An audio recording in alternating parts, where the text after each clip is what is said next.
a Sneema, Vosh, Adidas. Hi, chat. Forgive me for hornet noise making. Hello, Hannah. Hello, Rob Boss. Hi, Pyo. Hi, Izzy. Hi, Turtle. Hi, chat. Hi, chat. It's me, your girl. Or wait, should I be doing B sounds for good? Like, oh shit, thank you for the Prime sub, Rob Boss. Much obliged. Chat, we have a chance today to get an encounter that is cuckoo banana crazy mode. Truly, Beedrill is like a top 5 Pokemon in all of Run and Bun. It is incredibly powerful, incredibly versatile. It has the perfect combination of hitting really hard, going really fast, and dying really easy. I don't think, like, I'm trying to be a realist, you know, I want to hope for the best, but it's only a 20% to find Beedrill. Beedrill that good, huh? Mega Beedrill is insane in this, because it just has the most min-max stat line of all time. The problem with, like, Mega Beedrill in, like, competitive Pokemon is that you're playing against a person with a brain who can, like, reason around the Beedrill, but in Run and Bun, the AI is perfectly predictable if you're willing to put in the work, and that makes Beedrill really, really good. It gets U-turn if you're willing to use a heart scale. Its strongest base stab move is fucking Leech Life, a drain move. Arbok really needs a bug type. We have Ledian, but like we're not using Ledian for strong bug type damage, you know? Our best source of bug damage is like first impression off Flygon. And no disrespect to our beloved utility dragon. She's done great things for us, but it's just not the kind of like if we had strong bug type damage, Zarude wouldn't have been nearly as much of a pain in the ass as it was. To be optimistic, it's a 60% for a good Mega Pokemon even if you miss B. That's true. I thought it was 50%. Permission to do a funny bit? Oh, my wife is doing a funny bit. Shut! Adidas! I hope I got like perfectly caught on camera. I think it did. Chad, did you see the candy fly at me? Okay, yeah. Shaw it. I need to work on my Shaw. The only one I could do well is Garama. Garama. That's the only one that I have like her intonation for. Bumpanada.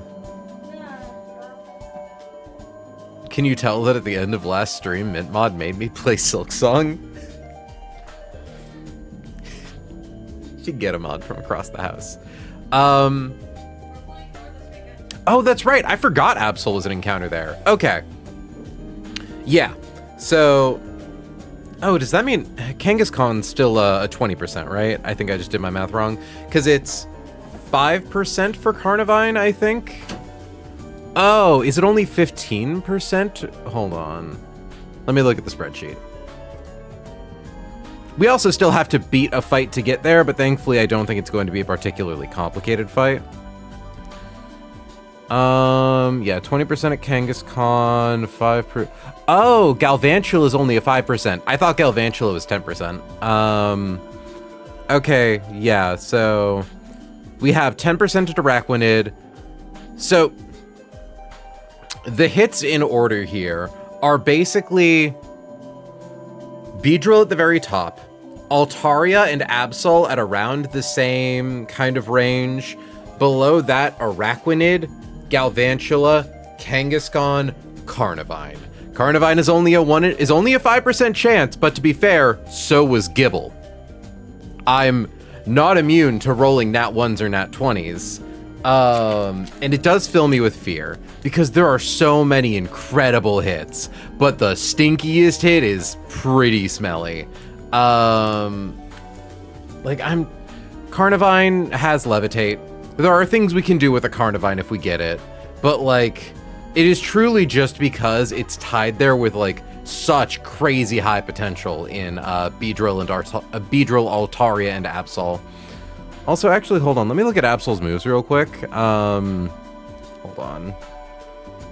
Because I need to make sure. Yeah, so we have Absol, Close Combat, Flamethrower. Okay, so Play Rough, Wish, Sucker Punch, and Night Slash is its current moveset. Yeah, the spiders are really cool. The only problem with the spiders is that they require a heart scale to like really use, but they get Sticky Web, which is such an incredible move. But I've been kind of stalling because I'm nervous to get going. So let's say I be less of a bitch, crack open this emulator, and start running some bun. I should also say I have calced out a lot of fights. This chunk of the game actually has some of the easiest like battles coming up, just in terms of like generic trainer fights. They aren't too complicated to figure out. Like, they aren't easy per se, but like compared to what we've been going through, we do have a really weird one. Glad to see chat's having a fun time joking about Sticky Web. Look. Sticky Web, or as they say in Germany, das Guppensplugen.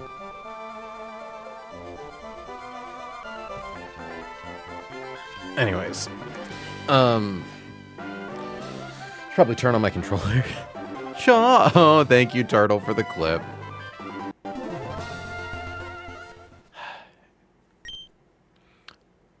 I have also considered there are still items we need to get. Technically speaking, there are still 2 heart scales I believe we haven't grabbed. I think at least 1 rare candy. We also haven't gotten the Mystic Water. So now the question is, do we want to go clean up those last couple bits of Surf Sim, or do we just want to get to our encounter? And I'm thinking the answer is let's just go get to our encounter. Because, like, I kind of want to, like...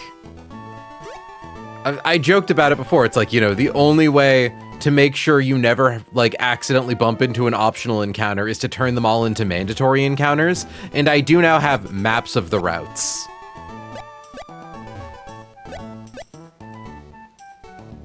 The encounter is... Oh, still a fair few bits away? I figured it was just, like, the first ones getting off the beach.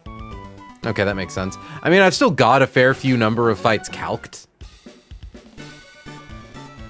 But yeah, like, I have a thing that labels the NPCs with their names, so I know, like, who I'm calking for.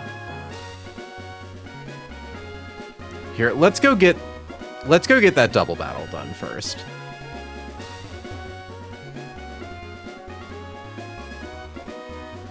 But yeah, thankfully we just have a lot of really good Pokemon and a lot of really good options, and it makes these things a little more straightforward.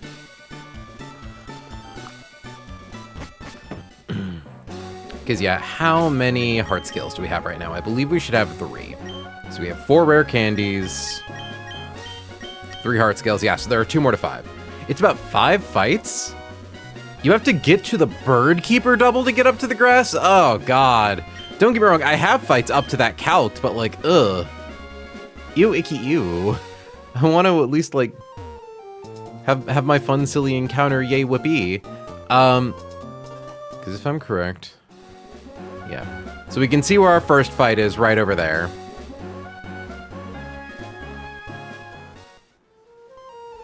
Okay. Well, hold on. I'm gonna pop into the casino for the music. It might just be the beach fights. I'll cross my fingers. Again, I thought there was grass basically right off the shore, but it's possible that that's something that Dexa changed. I forgot if there's grass below the ledge. We'll see. Now.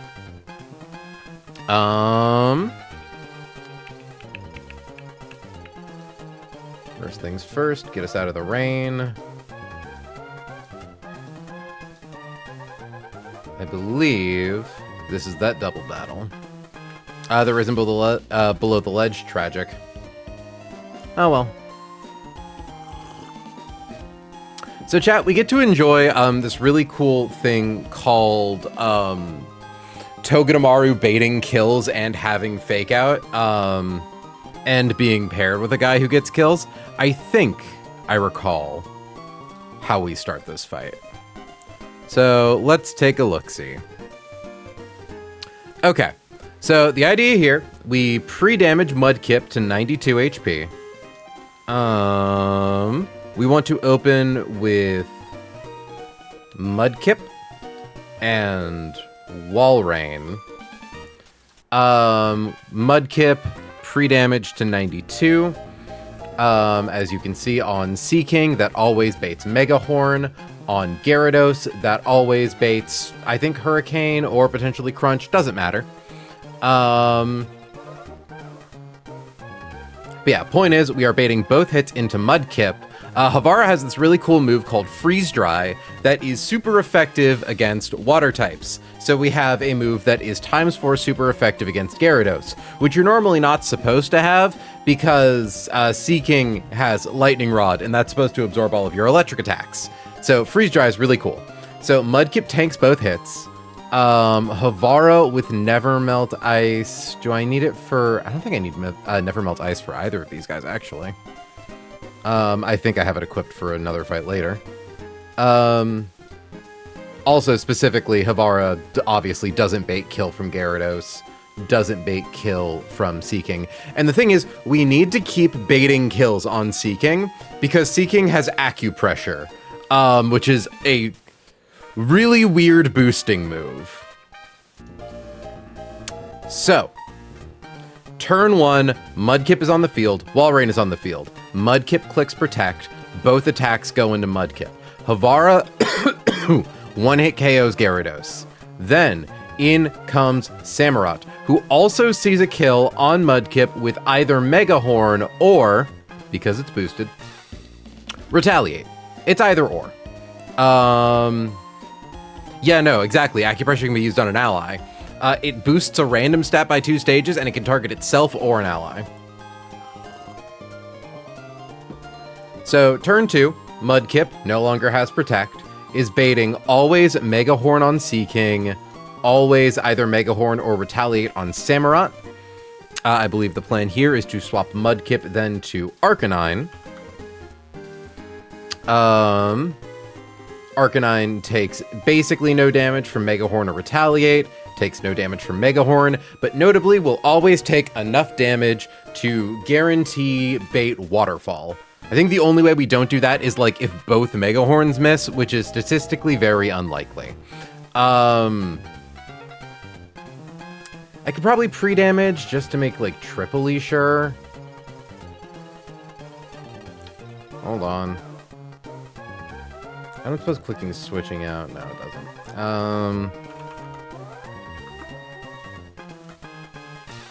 Because, yeah. Crit Mega Horn plus Crit Retaliate is fine. This turn, we click Freeze Dry into Samurott. We are able to 2-hit KO with Freeze Dry. Arcanine will take enough damage to always bait a Water move off Samurott and a Water move off Seaking, at which point we will swap Arcanine to Basculegion.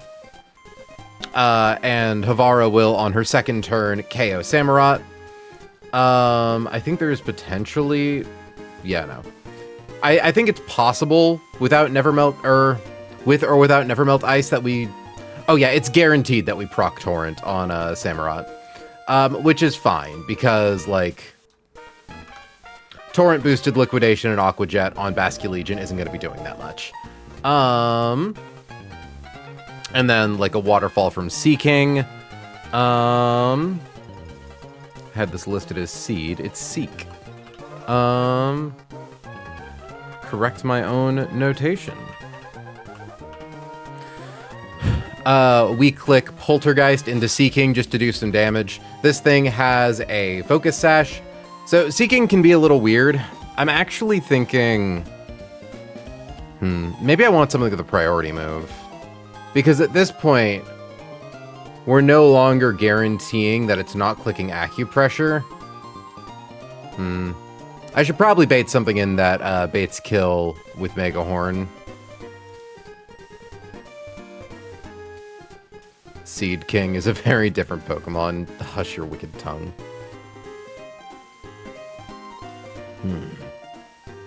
Yeah, I don't think I was super thorough in looking at these. So yeah, Liquidation.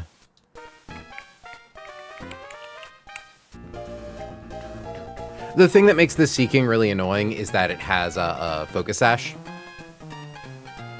Did I plan on Togedemaru? Oh, I did. So actually... hold on. Dugong, you died a Leaf Seed. Or, Leaf Storm. Yeah, okay, so I don't think I'll use Bascullegion. Legion. I think, well... no, Togedemaru takes way too much damage, swapping into Waterfall. Okay, let me do, a smidge of Think. A dangerous thing. Because I should probably swap in a guy who has, like, a priority move or something. Because also, if we don't bait kill, I think it can just randomly click Icy Wind to lower our stats. Because, like, we have Arcanine on the field. We're definitely baiting Waterfall off Seeking. There's no world where we're accidentally baiting Mega Horn. Which means I could send in Electrode. Waterfall does minimum 33 damage, 167, brings us down to 34. Or sorry, 134. And I think that's the lowest range on Mega Horn. 136. Perfect. Waterfall can't miss.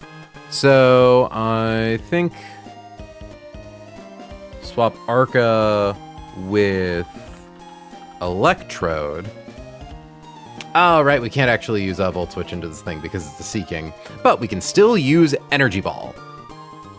But it also means we wouldn't be able to... because then it would definitely bait Mega Horn kill and we can't one-hit KO it.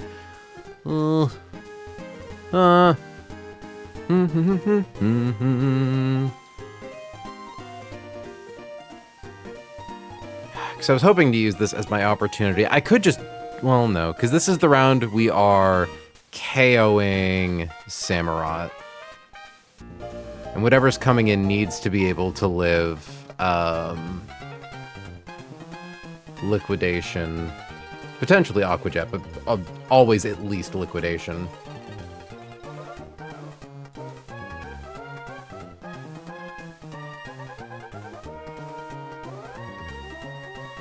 Because, like, Gyarados tanks everything here perfectly and does hella damage. But there's the issue of Icy Wind.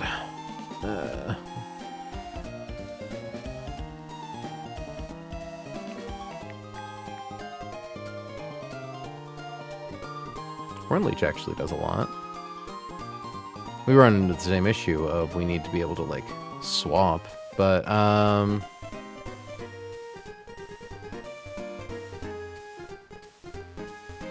yeah, I do know that Discharge gets around Lightning Rod, hence the premise of Discharge doubles. Oh, I see what you mean, though. Yeah, it would, oh, no, it still wouldn't do anything to Seeking.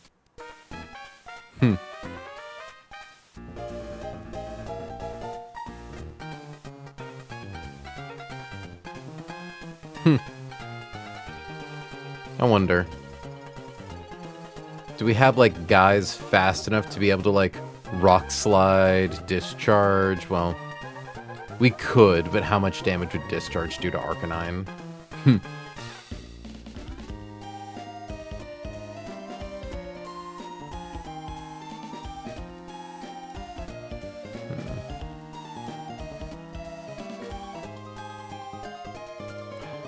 Definitely couldn't risk swapping in Hitmonchan.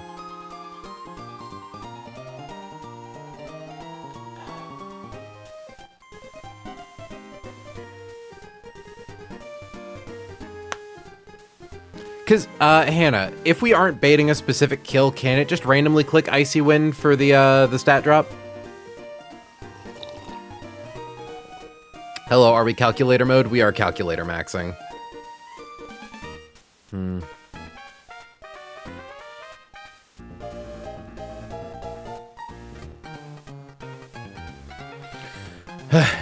Truly, this fight would be so much easier if this fucking Seeking didn't have a Focus Sash.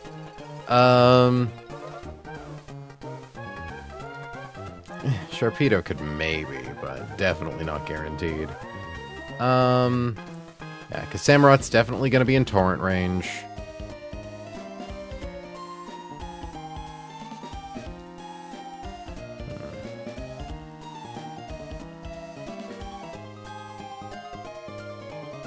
Fake out. I mean, honestly...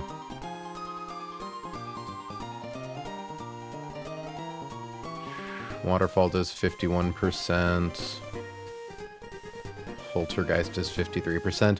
The plan was originally to do some fancy pivots to be able to get Roserade onto the field, but honestly, I think I just double team with Basculegion and Gyarados.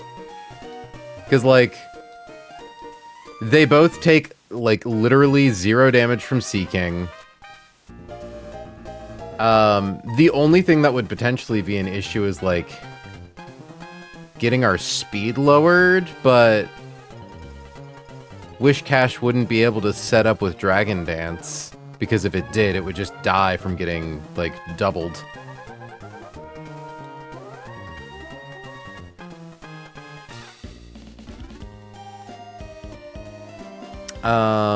If it sees no kill and at least one opposing mon that's faster, it's likely to +7. Even if everything's slower and it's still possible, because it's a double?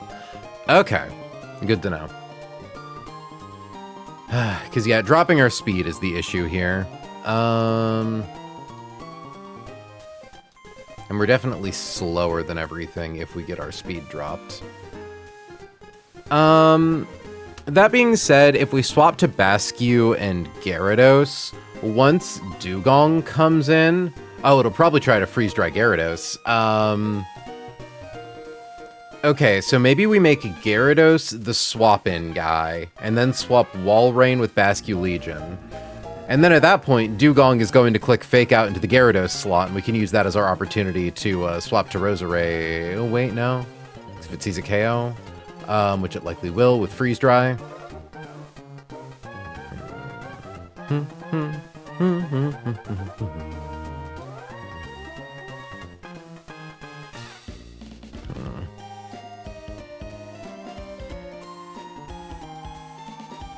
Yeah.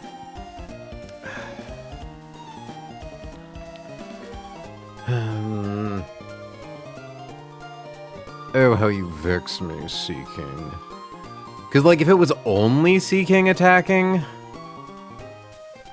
mean, Garchomp probably lit... Well, if it's Liquidation, it could drop its defenses.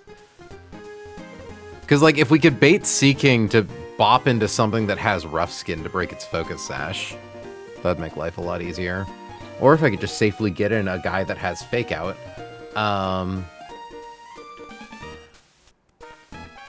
Like, this fight really isn't that hard. I'm just, like, really overthinking this part.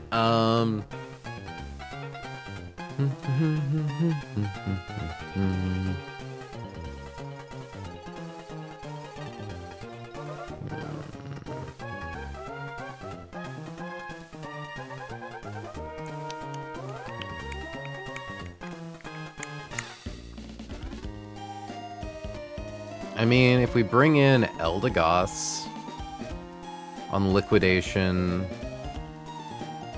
into Waterfall, I think we definitely live, right? So crit Liquidation does 81 damage, drops us to 89 HP, drop our defense, Waterfall, crit, does at most 72. Yeah, I think we always live that. Definitely always baiting Mega Horn into the Eldegoss slot.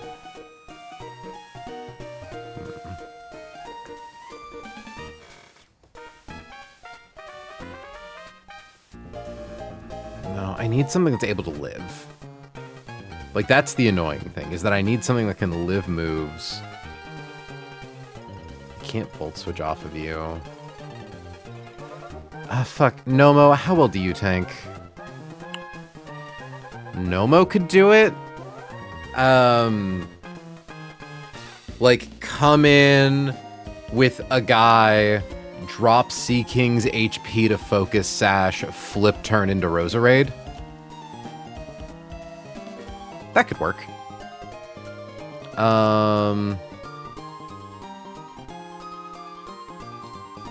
So, like, we do the thing where we swap into Basculegion. Basculegion takes, take more from Waterfall than I thought you did. Oh, that's because we have crit clicked. Yeah. Basculegion tanks both Waterfalls really well.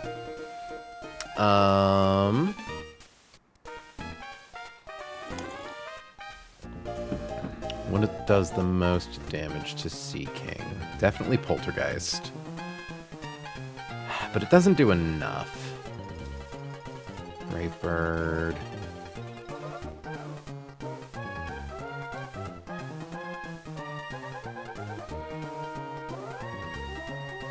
I could swap in Delmise.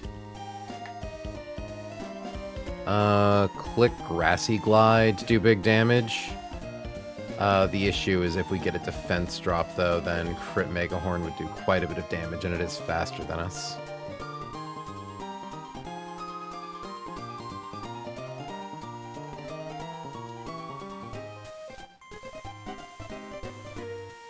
I could also leave Walrein in, TBH.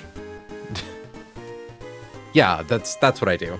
I just don't swap out Walrein. I have Walrein use Freeze Dry on Sea King to break Sash.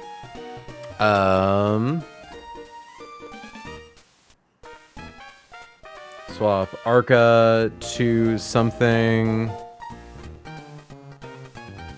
And then at this point,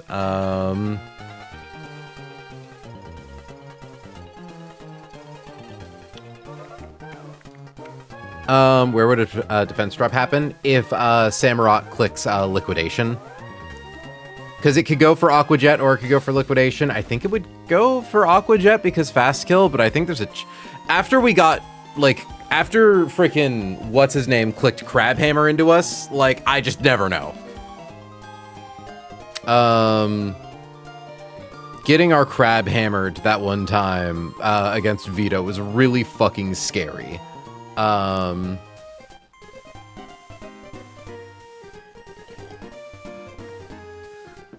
Okay, so at this rate, instead of swapping to Poltergeist, we would swap to, like, Sawsbuck, who definitely lives, crit Liquidation into defense drop. Like, crit Liquidation would be what?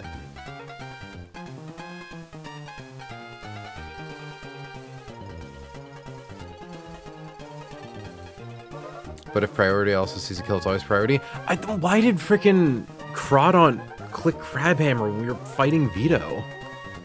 I still don't understand that. I guess maybe, yeah, I guess maybe it just didn't see a killing roll with Aqua Jet or something. That must have been it.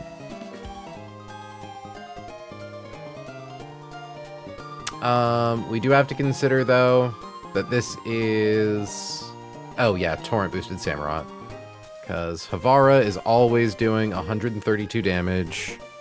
Hold on. 199 minus 132 is 67. Okay. So Samurott could live. So I think actually... I mean, there's no real downside to not proccing that. I don't think.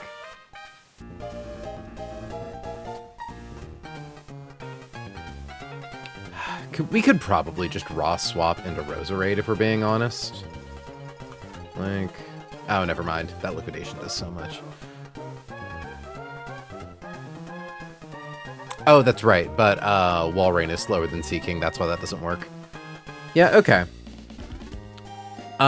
Point is, we just have to find something that takes the hits really well and then baits Megahorn.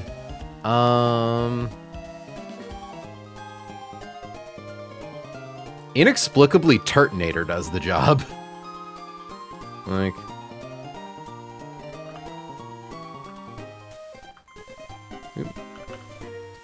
like, Turtonator takes Liquidation, and after the defense drop, still lives Waterfall from Sea King. I think as long as we give it, like, an Oranberry, like... okay. So we have 155 minus 76 is 79. Defense dropped by 1. Seeking. That's right, because we're neutral damage. Minus 67 is 12. Plus an Oran Berry brings us to 22, which Icy Wind never sees kill with. So dumb. So stupid. Yeah, that'd do it. And it even shows it a fast kill, too. Okay, so swap Mudkip with Arcanine, use Freeze Dry on Samurott. Swap Arca to Turt. KO Samurott with Freeze Dry. Now it's just Seeking. Swap Turt to... Does Roserade live critical hit Megahorn? Yeah, definitely. It's never Icy Wind. Yeah.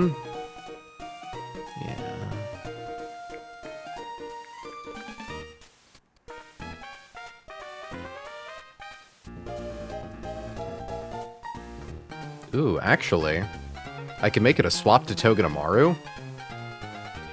Because Togedemaru always lives crit Waterfall, always lives crit Megahorn. It's never going for Icy Wind, so it's using a contact move.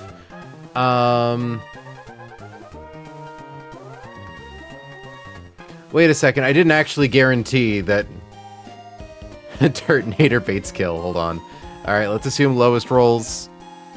155 minus 64 is 91.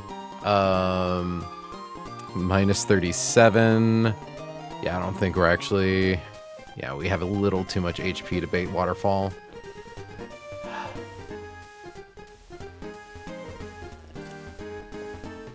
Okay, swap Turt to... Here. I just have to kill the rest of this real quick. Swap Turt to... use F Dry on Seek. Eldegoss maybe, but I don't want to make Walrein slow. Lucario kind of tanks. Oh yeah, because if Gyarados comes in, if we attack with Walrein while we bring in Gyarados, we can then swap out Walrein while we secure KO with Gyarados. That's how we do it. Okay. Because yeah, Gyarados definitely lives crit liquidation into defense drop into crit waterfall. We outspeed, we get kill. Swap Turt. Oop.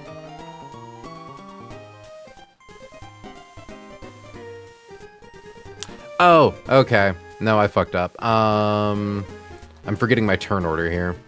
Okay, so in comes Gyarados. Gyarados comes in on the turn we kill Samurott. Okay. That's why we need to bait kill. Sorry, chat. I don't know why this line is confusing me so much.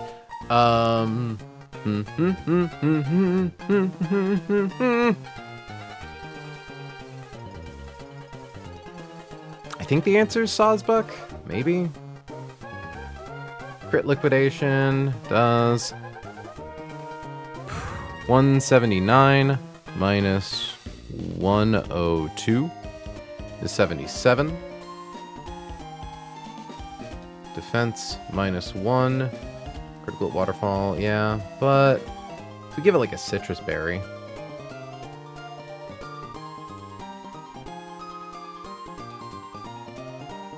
Yeah.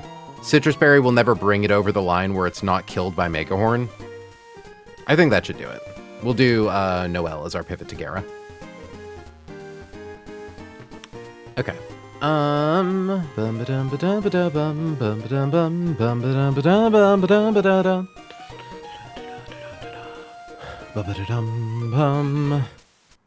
Okay. So swap Arca with Saws. Swap Saws to Gare.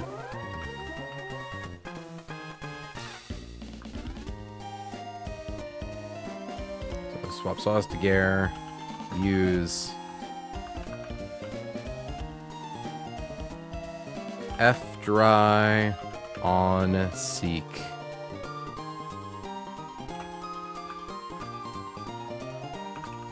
KO Seek with pretty sure just about anything, right? With Gyarados.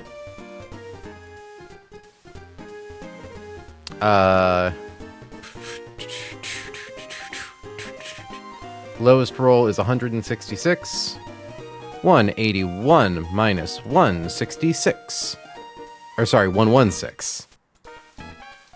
Is 65 HP. Gyarados can probably do that with Crunch. He can. KO Seek with Crunch. Swap.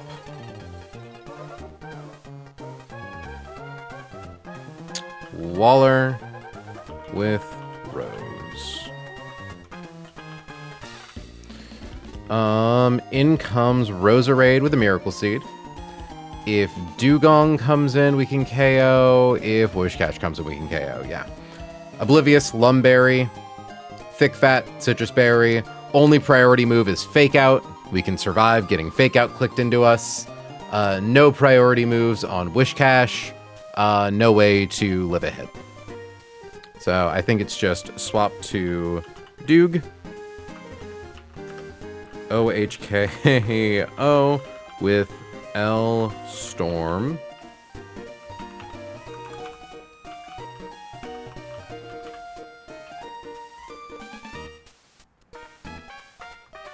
Swap to Whis. OH. Hold on, not L-Star, it should be Magical Leaf.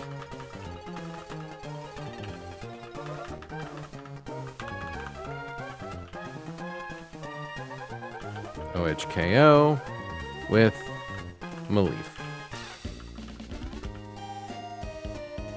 Yeah.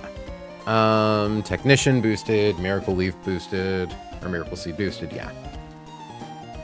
Okay. That was way more complicated than it needed to be. I'm sorry about that, chat.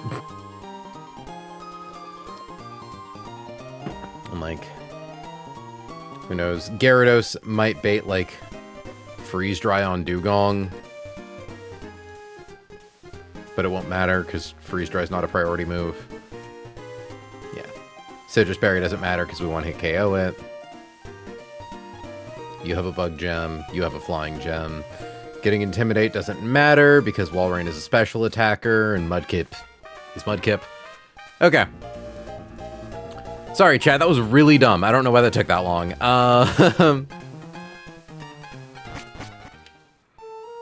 We kind of had to brute force that a little bit, but we did it.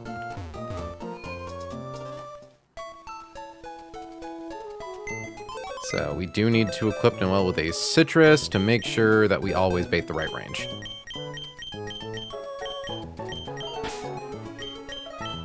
You. We need Mudkip, though I don't actually think it matters which slot it is in.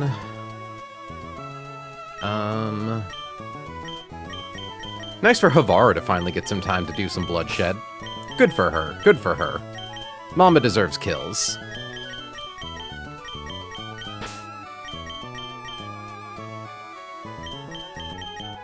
Need Arcanine. Oh, Arcanine, how you scare me. Sometimes what should be easy lines are just confounded by tiny details that don't actually become hard, just annoying, right? And it's like, I can do this, I just need to, like, buckle down and figure out what effectively lives hits and then baits kills that aren't Icy Wind. It's not that hard, April. Figure your shit out. Where's Arcanine? I already grabbed it. Where's Roserade? Because Noelle, like, never baits Icy Wind kill, right? Yeah, not a chance.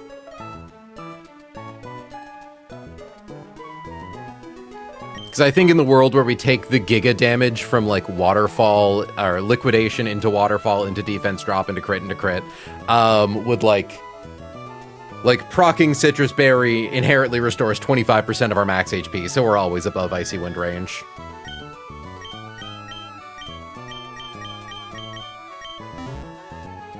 I'm suddenly like, because this line feels so scuffed, I'm suddenly really nervous about it.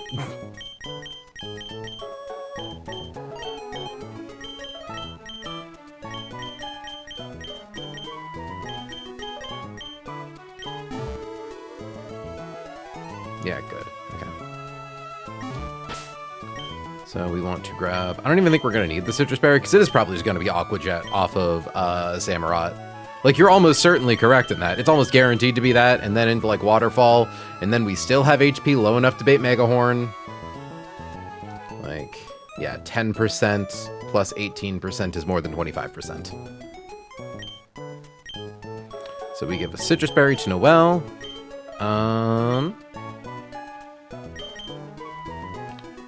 We don't need to give Havara a Never Melt Ice. I don't think there's a reason to not give her one. Like, Freeze Dry kills. Freeze Dry 2-hit KOs.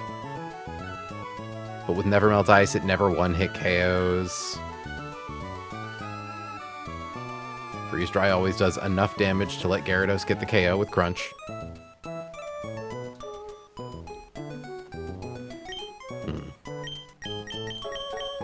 Yeah, I think we'll just give her an emotional support Orin.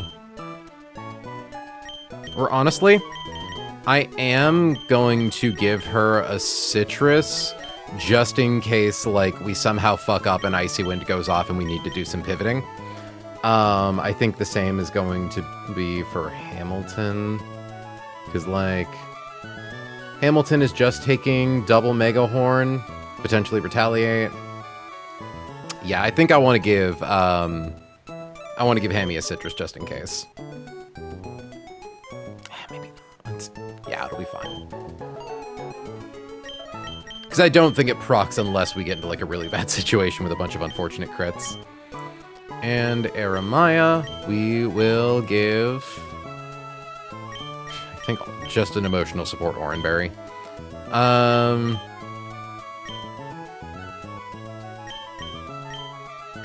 then Rose is holding the Miracle Seed. I don't even think she needs to. Heal everyone up, then pre-damage Mudkip to 92. Just confirming that that is the amount we need to pre-damage to. It is...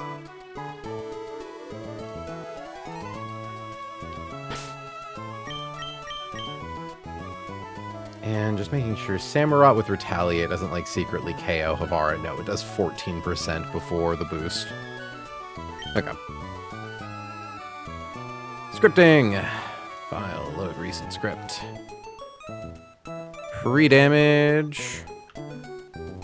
Slot number 1 to 92.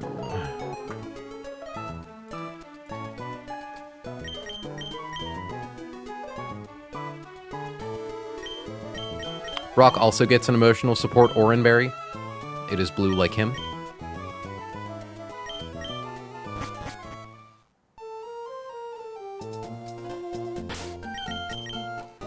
I don't know why I feel so nervous. Everyone's in order. If Noelle is ever exposed to ice, she goes off to the North Pole and can no longer be on the team. Okay. I don't think left guy bug matters here, but yeah, we just saved. Hit it!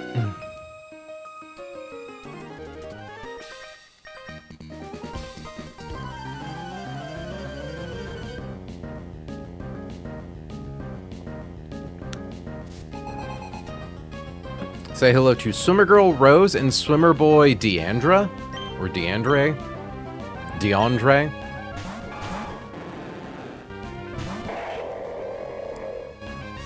I just realized, Midmod! Midmod, it's Rock and Havara together at last! Look at them! Okay. Rock is going to do the thing where he clicks Protect, Havara is going to do the thing where she clicks Freeze Dry into Gyarados.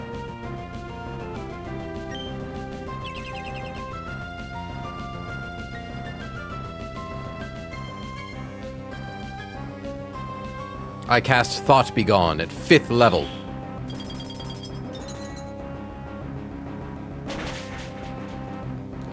I have to take the screenshot from it, Mod, just so that way, because I don't think she's here right now. I think she's in island time. Hold on, I just gotta add, there we go. Okay, Gyarados fainted. In comes Samurott. Now, Samurott at full HP definitely sees a kill into Mudkip with Mega Horn. Potentially sees a kill into Mudkip. Well, no, definitely sees a kill into Mudkip with Retaliate. Does not obviously see anything with Liquidation or Aqua Jet. Both of our Pokemon are slower than it. So there's nothing we could do that could accidentally proc it into using Aqua Jet. Because, like, its speed is 155, Havara is 107, Rock is 44. And obviously we don't show it kills.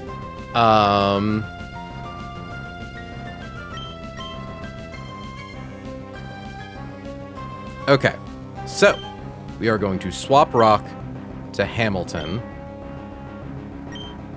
Because it's just going to be Mega Horn or Retaliate, April.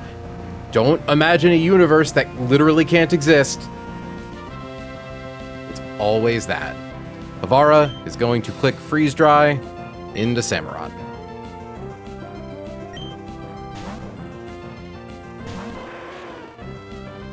Mega Horn? Okay.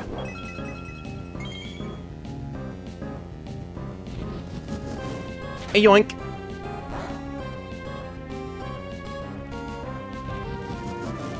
Yoink. They horned my boy.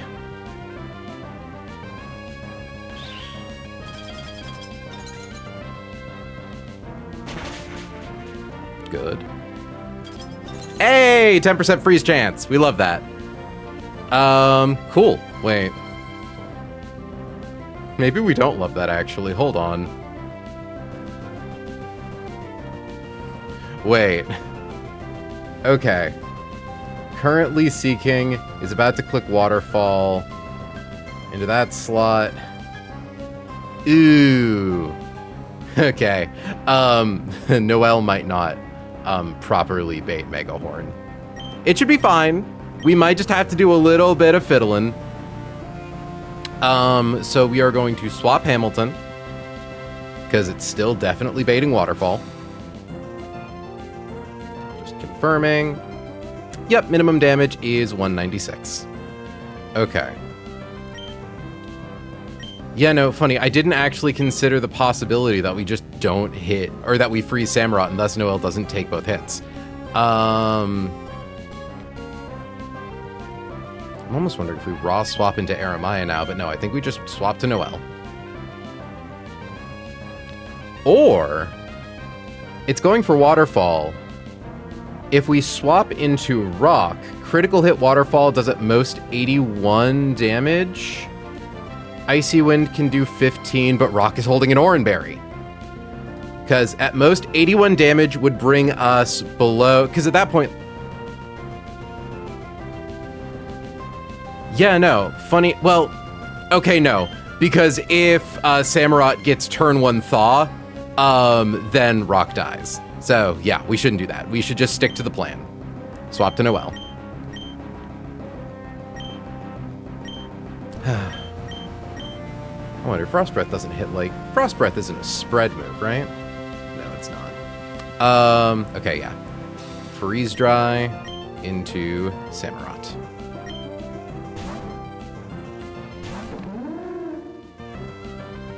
Samurott's frozen solid. We would love to see a crit. Ooh, that seemed like a high roll. 136, 44. Okay, it's not guaranteed to click Mega Horn. It might click Acupressure. which could be weird.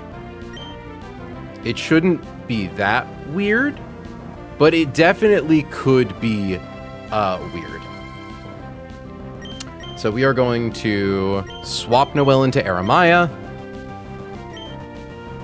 And we are going to click Freeze Dry into Seeking. The only way this gets weird is if it, like, goes for Acupressure, boosts its speed.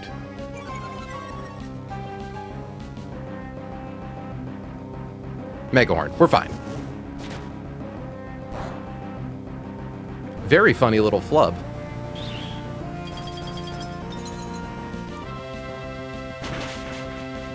Okay. Aramaya now outspeeds Seeking, KOs it with Crunch. We are free to swap Havara over to Rose.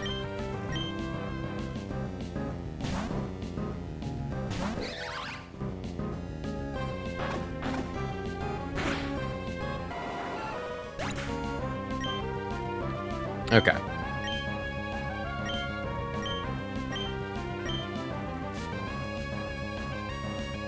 Say hello to Dugong. Is probably going to click Fake Out, which is fine. We're going to... Yeah, I guess we're probably going to, like, get it with Ice Fang would be funny. Because, yeah, I suppose it, like, theoretically... Oh, it doesn't even see a Freeze Dry KO. Yeah, it's just going to click Fake Out. It doesn't matter. It doesn't have priority moves other than Fake Out. So yeah, we're just going to get it with Crunch and Magical Leaf. Because just making sure Miracle Seed boosted Magical Leaf. Double checking that we are holding the Miracle Seed. We are, in fact, holding the Miracle Seed. After what happened with Kethri, I don't want to take no chances. Magical Leaf gets it.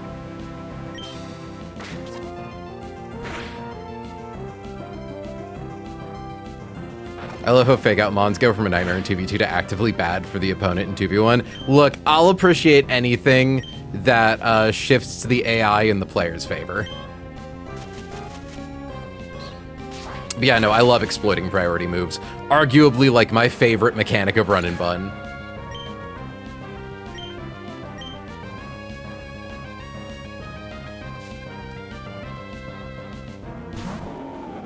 So, Roserade does a max of 400% into Wish Cash with Leaf Storm.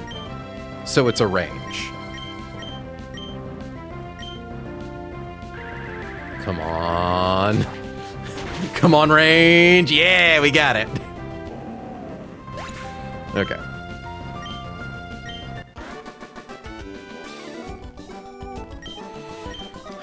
That is not the only double battle of today, though I do think it's arguably more annoying than the other one.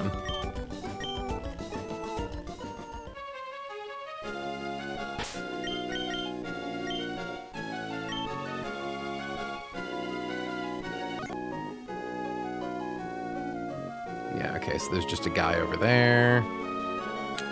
Exploiting priority and also the switch in AI are both very fun. It's true. So, Hannah, just confirming, if you show something a kill, even if it's a slow kill, it never clicks Shell Smash, right? There's never a situation where, like, the AI might secretly go for Shell Smash if it can see a kill on you if you don't have, like, status. Like, I consistently fail to properly understand how Shell Smash works, and if it procs, we lose.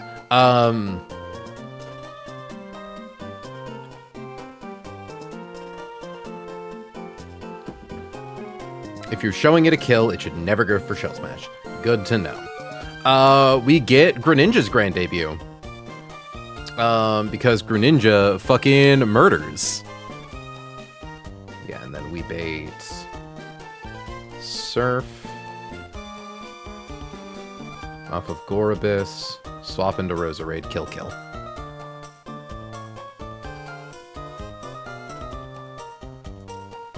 Special attack at -2, still kills. Cool. Alright, nice. Cool. Sick, even.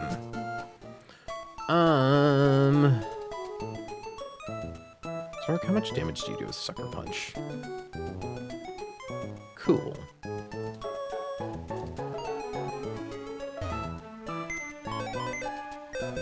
So this is actually a 2 Pokemon line for this next fight. We want Greninja. And we want Roserade.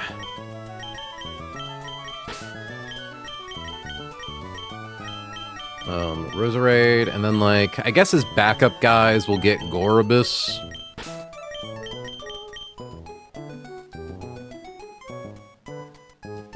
Me when I am the Gordabus. Like Havara, maybe?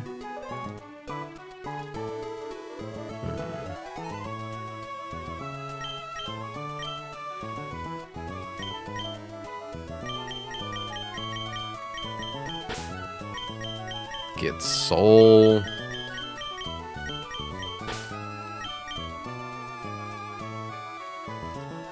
And Electrode. Circumfery.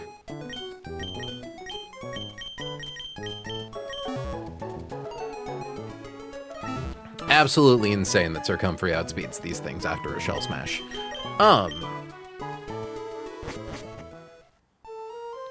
So what we need to do is pop open the bag. Roserade is already holding the Miracle Seed. We want to give black glasses to Soul. I think that should be it. Just in case, we'll give the Magnet to Circumfery.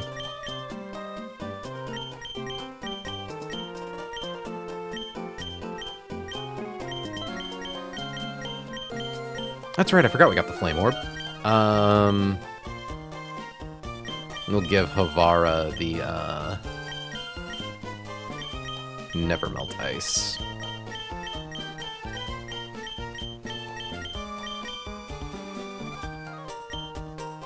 Oh yeah, sweet, I also don't think we procced any of those citrus berries we brought to that fight as a just in case.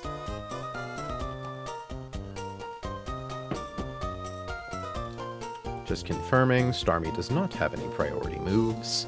Yeah, so this Starmie is, we're about to fight a Starmie, and it is incredibly fast. But you know what it gets outsped by? Greninja. Thank God for our incredibly cracked frog. Still can't believe these stats. Fucking abominable.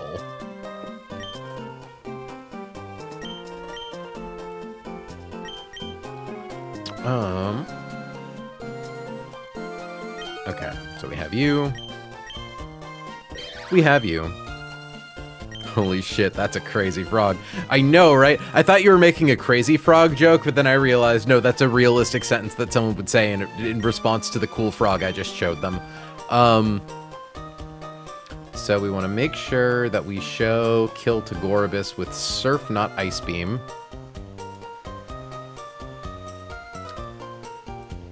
What? So we are going to pre-damage slot 1 to 46.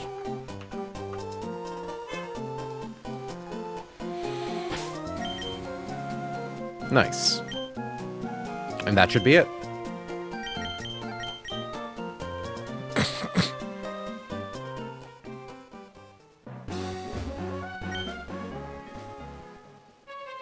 I wasn't intending to, but I smirked before I sent the message because I remembered that the song existed. Well, there we go. Ooh. Item to be found?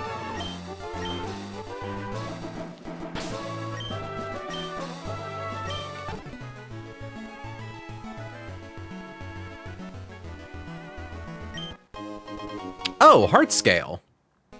I was gonna say I saw the 2 citrus up there. And maybe are those like lumberries? Lumbering. Yeah, okay. Good, good. Everything seems to be in order. Good. Okay.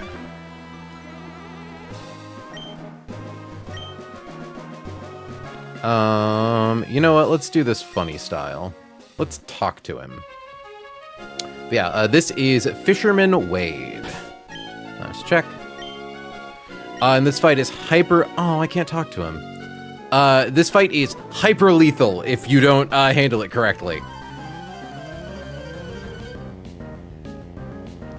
So first things first, we've got a Starmie with Light Clay and Screens. It also knows Hydro Pump and Psychic. It just wants to do a lot of damage to you, and it's incredibly fast. We're talking 177 speed. Soul, however, is 183, and with black glasses, barely one-hit KOs with Dark Pulse.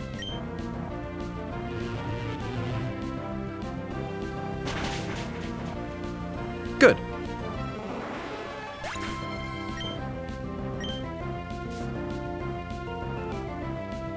Now, because we have pre-damaged ourselves to 46 HP, this Gorbis knows Psychic, Ice Beam, and Surf, as well as Shell Smash. It wants to click Shell Smash, but because we are showing it a kill, it sees 46 damage on Surf, it will go for Surf, which is a very safe swap into Roserade.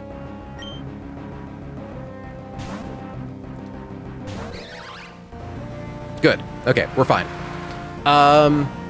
This thing has a Rindo Berry, so it does not take a lot of damage from Grass-type moves. However, with a Miracle Seed, Leaf Storm is able to push through that and get the KO. Just confirming. Yeah. Leaf Storm, and then into the next guy. Just confirming. Good.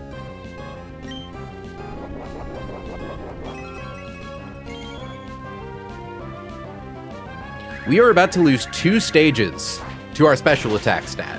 Roserade will now become significantly weaker. And believe it or not, it's not enough to stop us.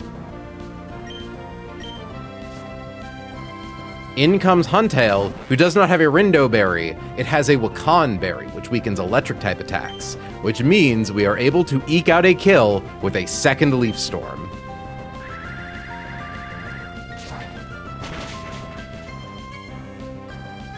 Roserade is incredibly powerful.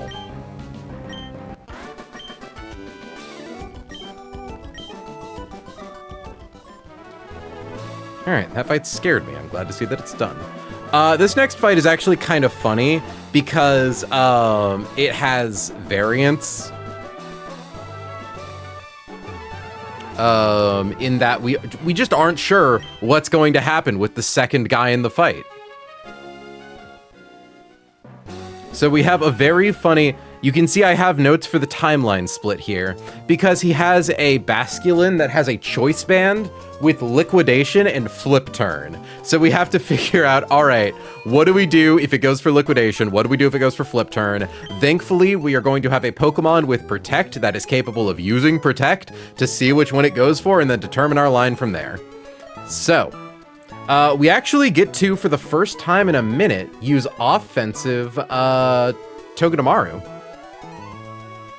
This fight is to prepare you for Wallace. What, this Pelipper one?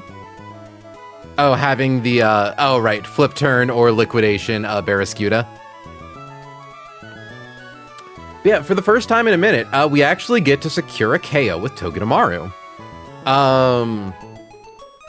Why do I have this? Ah, right, because that has a Focus Sash. Togedemaru, here, I'll show you guys the line real quickly. So, we come in against Pelipper. Pelipper has a Focus Sash and Drizzle. It's going to set up Rain turn 1. Togedemaru can use Fake Out to break the Focus Sash. We outspeed, so we can then secure KO with Zing Zap. Immediately, Basculin is going to come in next. It sees KOs with both Liquidation and Flip Turn. We don't know which one it's going to use, so we're going to use Spiky Shield, so that way we see what it clicks, it takes a little bit of recoil damage, and we account accordingly.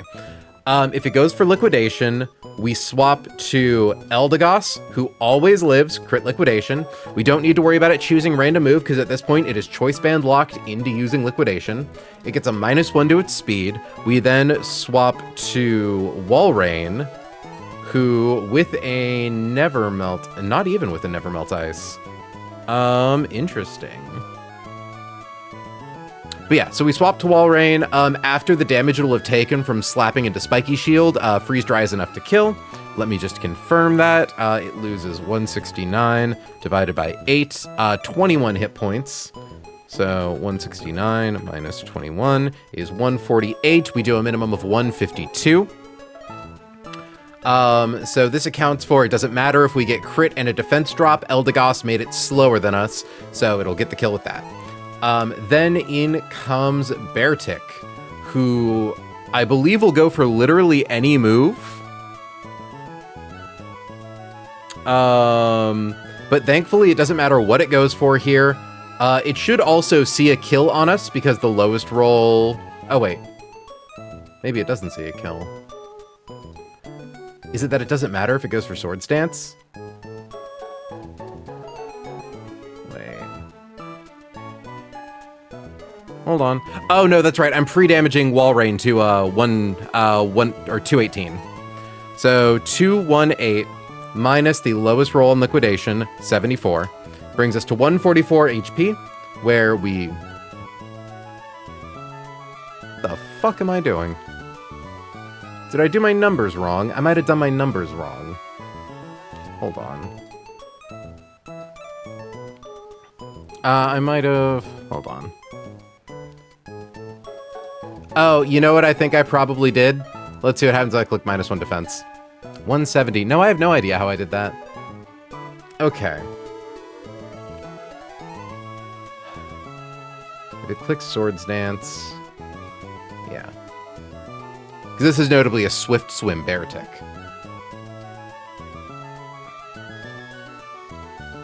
Because, yeah, if Beartic... Hold on. What's the play here? Swap to Basculegion. 2-hit KO with Poltergeist. Which is true.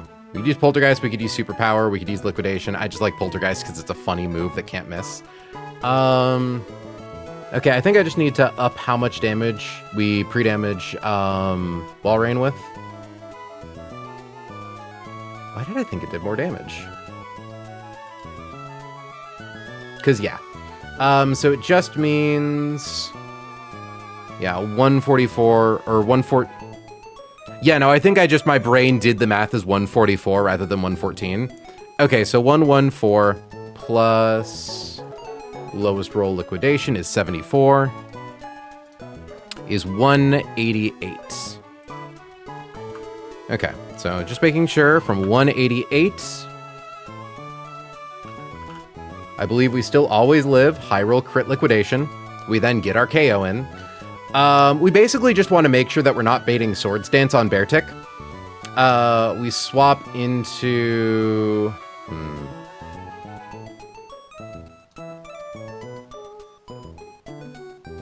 Okay, hold on.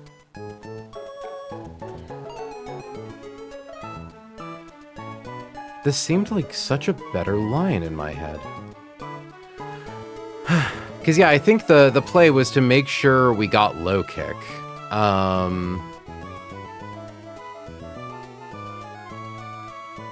Swamp to Eldo, swamp to Wall Rain.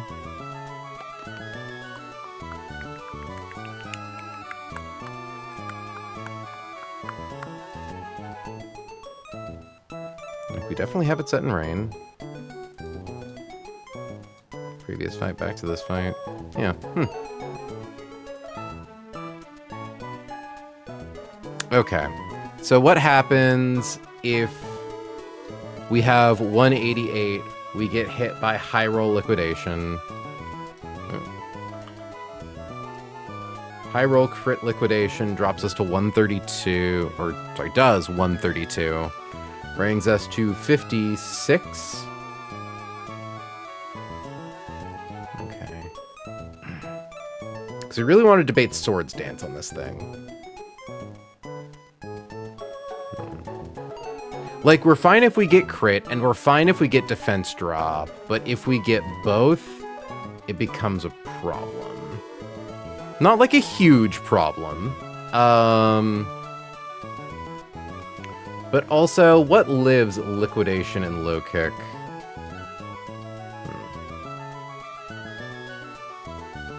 Like, pre-damage Steelix as a pivot. Well, even then... Okay, yeah, that's what it is. I think if we give Basculegion a Citrus Berry, I think, yeah. Equip Bascu with Citrus Berry. Because... Yeah. It could click Liquidation. We need a really unfortunate sequence of attacks to, like, ruin our shit.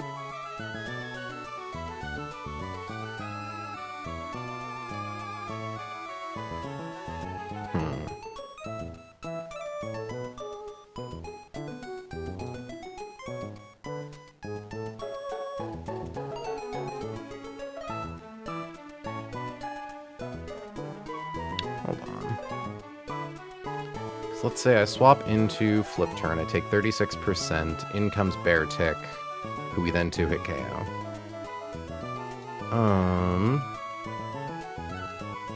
Just go ahead and speeds this dick.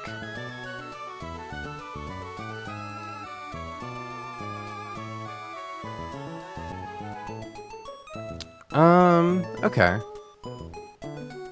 I could bring Hisui Electrode. Also, did I need Magnet to be able to KO Pelipper? Yeah, I do. Okay. So no Magnet for you.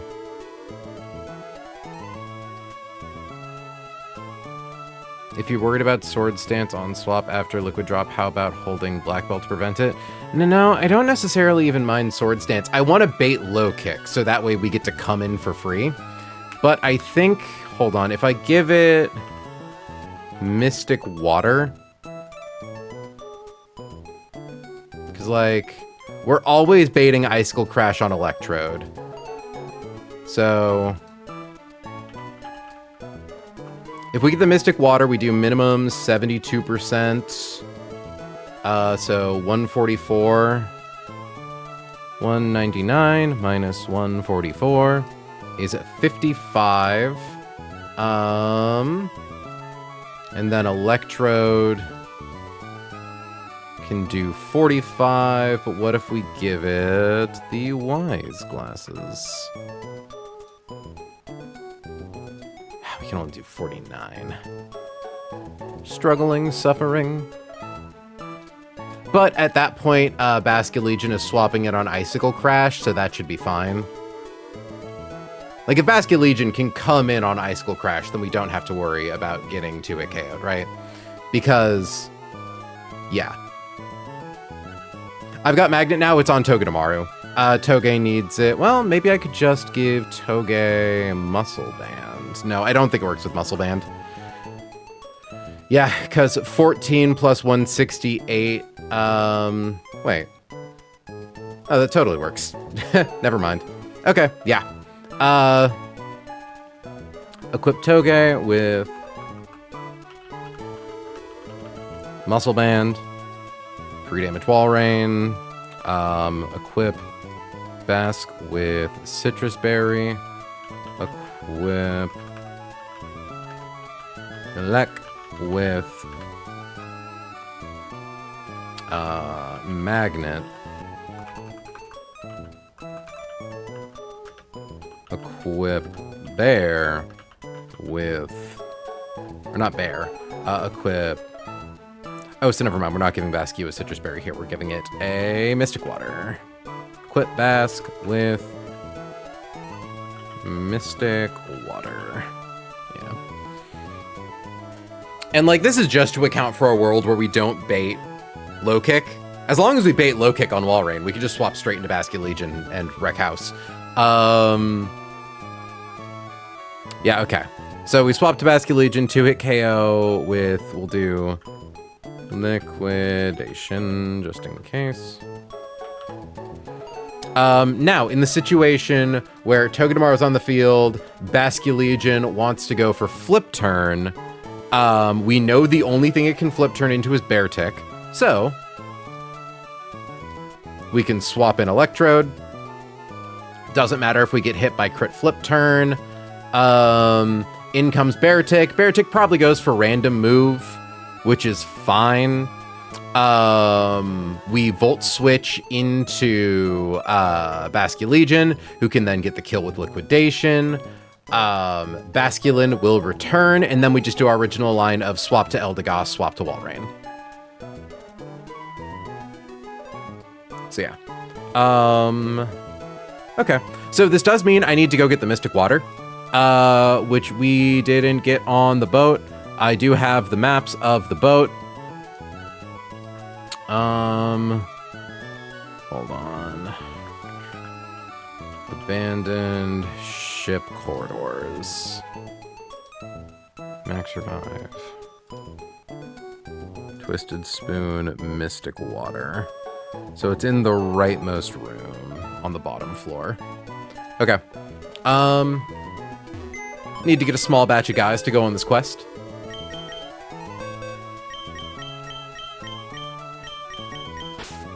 Honestly, just like, yeah, Rosa Raid. Jane. Electrode. Not you, Gorbis. Well, maybe Gorbis. We want to keep a Sackbon on hand. Not Felice. We'll get, like, Torterra.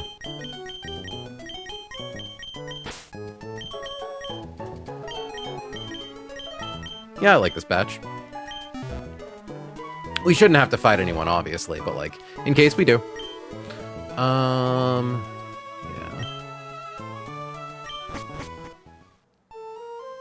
I am wondering if we also use this as an opportunity to finally go get the other heart scale, but no, I want to get our encounter.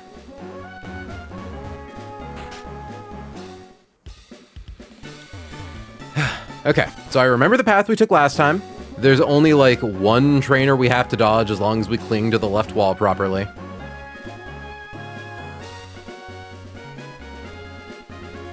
And it's like a spinner, which are the easiest things to dodge on the water because it's a rhythmic spinner rather than a random spinner.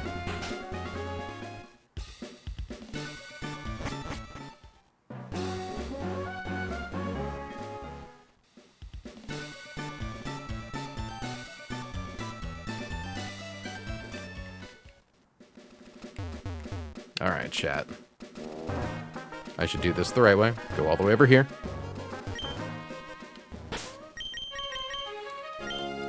I am afraid I do not like the ocean, but I must travel upon it. We fought you. You are the guy we fought.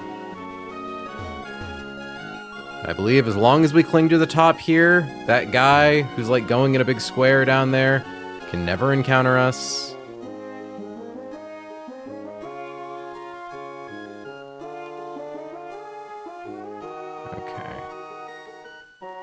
She is the one we must dodge.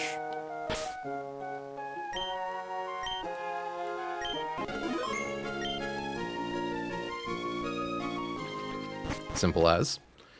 Now, if I understand the map correctly, I know I just saved, but I'm doing it again.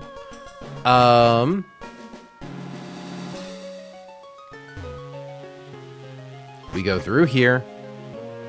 Don't walk down too far. And it's in here. Nice. Glad to finally have that. There are other items to find. I don't want to have to worry about them until we're, like, dedicating a stream to clearing out all of the spinners. Or all of the, like, optionals.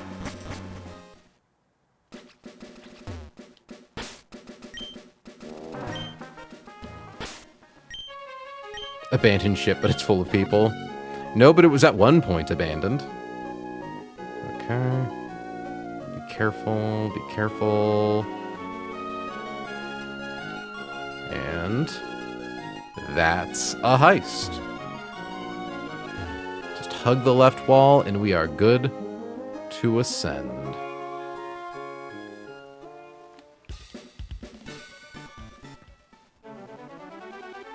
Bum, bum, bum. Yeah. So we'll always show kill to Baratic. It's just a question of with what move. Which is fine because now we have Electrode. We never have to worry about it clicking Swords Dance. Doesn't matter if it Icicle crashes into Basculegion, nor does it matter if it Liquidations into it because it will be weak enough to be KO'd and outsped. I no longer fear you, swift swim bears. It's a lie, chat. I really fear swift swim bears. Who let the bears swim fast? Who thought that was a good idea? Okay. And I guess as like a bonus, we can grab like, I don't know, some guy who lives Hitswell. Probably not you. Delmas. And bring Gorbis. I like having Gorbis because it's just like, oh yeah, if something goes wrong, I've got a thing that I can, like, you know, offer a sack.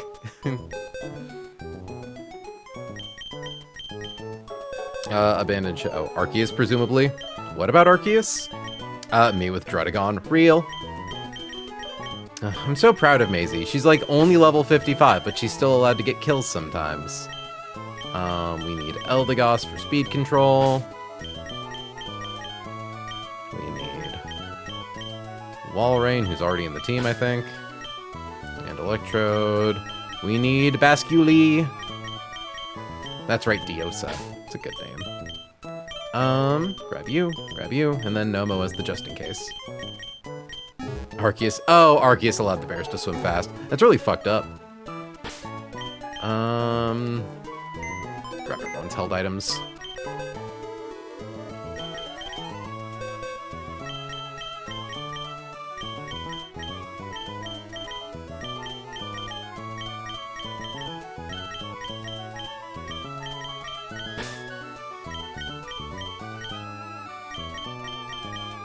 It's funny, they were already holding the items I think I was going to give them.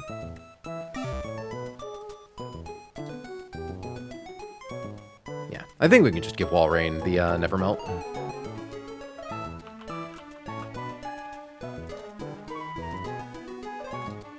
Okay.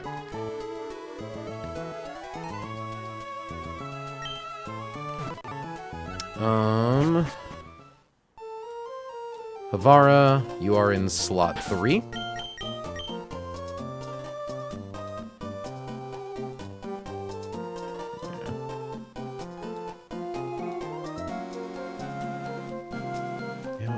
Lowest roll 74.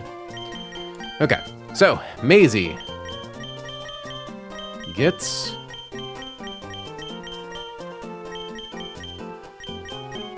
it's weird that these items seem to auto-sort themselves, but I have no idea where they put them and why.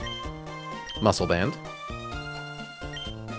Pari does not get anything. Havara can have the Nevermelt Ice.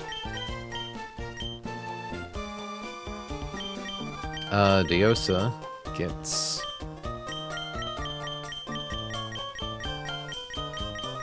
Mystic Water. I think it's sorted by last use, but we just picked up the Mystic Water, but it's already like, it's like in the middle of everything. Give a magnet. Oop. Thank you very much for the raid, Daddly-doo. Welcome to stream. How y'all doing? Forgive me while I blow my nose. We just had to go do a little raid on a boat, steal some fun items for our very silly fight coming up. So we are giving Magnet to Circumfery. Haven't been here for a bit, but why is Maisie only 55? So we are intentionally under-leveling Maisie, so that way things see that they can kill her. This is a very strategic play, I promise. In double battles, you always want to have a Pokemon that's capable of baiting attacks into it, so that way you can, like, draw heat off of your other guy. And specifically, Maisie has Spiky Shield, so it's a protect move that damages the people who hit it if they hit her with a contact move, which means that you can actually, like, do even more off of that. And because we don't have the Iron Ball, we want Maisie to be as slow as possible, because we can't give her the Iron Ball to bait fast kills into her. So we kind of need to get her as underleveled as possible. Nomo gets nothing. Now I know you just did the raid on the boat for Mystic Water, but consider clicking Poltergeist because cool move. If we get to do the swap straight to Diosa for it, we will. I promise. I do love how it's a 90 accuracy move that can never miss. It's really funny. And just confirming one last time that Maisie into Pelipper. Yep, with Muscle Band, we always do 100% with Zingzap. Nice. You know, this thing's got Hurricane, U-turn, Knockoff, Weather Ball. It's just got a real nasty fucking moveset.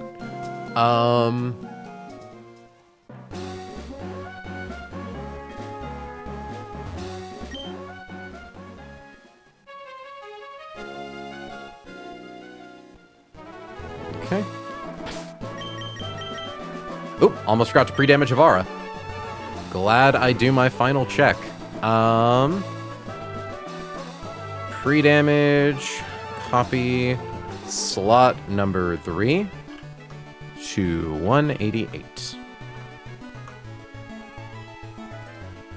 And just confirming, Eldegoss never dies to crit liquidation. It does not. Hi, Pari. You also get no held item. No held item, no quarter. Okay. Should be cool.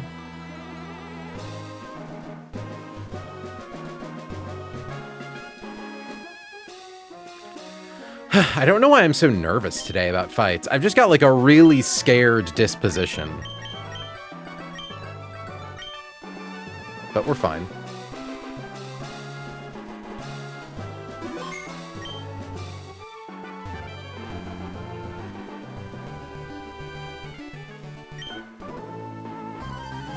Okay. We get an early taste of all of the fucking rain fights we're gonna have to do in a couple minutes. Okay. In comes Maisie, in comes Pelipper. Pelipper has Drizzle, sets up Rain. Maisie has Fake Out. Break Pelipper's Focus Sash. Maisie has Zing Zap. Guaranteed KOs Pelipper. Yoink. Good. Next thing in is Basculin. It always sees KO and outspeed.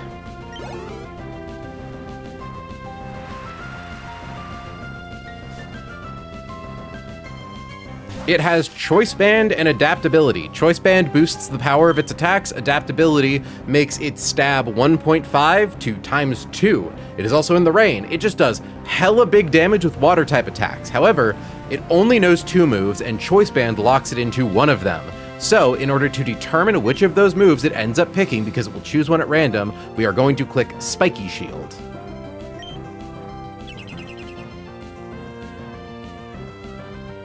Liquidation. Okay. So, in the Liquidation timeline, we are going to swap to Eldegoss in order to drop its speed.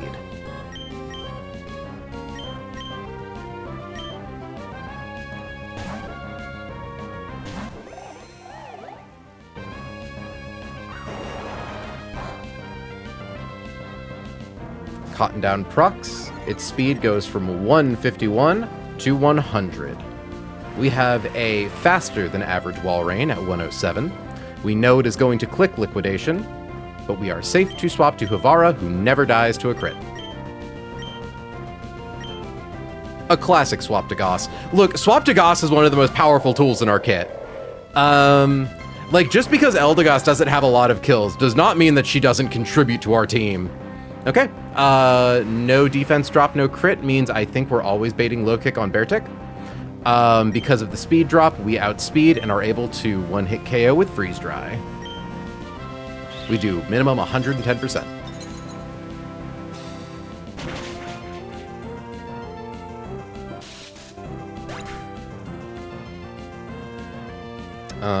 Just confirming. Low kick does minimum 114%. Not only that, Beartick sees that it outspeeds Wall Rain.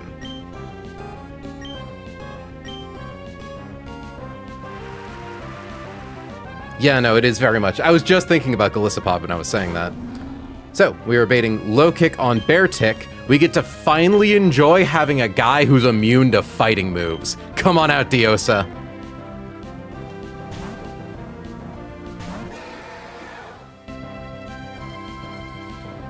We show fast 2-hit KO with superpower, so it never goes to set up for Sword Stance. It's going to click Icicle Crash or Liquidation at random. We're going to use Poltergeist because it's funny.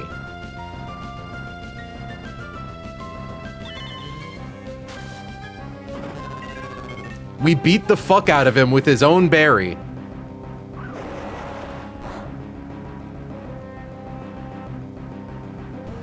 All that effort for a thing that didn't even matter. We're gonna do... Because Poltergeist doesn't use up their item, right?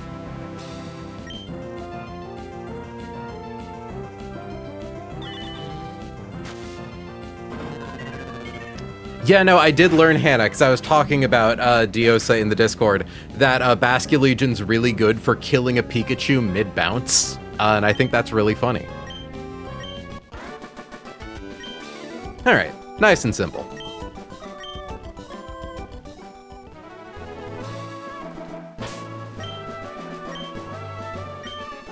I wonder, what is over?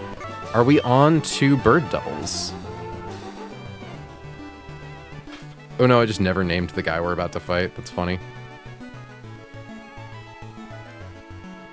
Oh shit.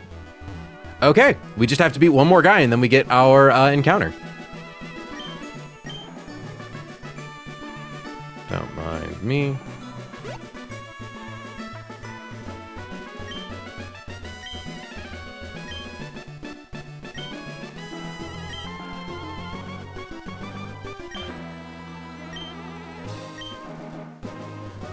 Please go away, please go away, please go. Fucking shit, man. I just wanted to click on the rock. Scare the fuck out me. Legit, my like chest is like, huh. Fucking hell. Okay, we're good. We're fine. We're cool.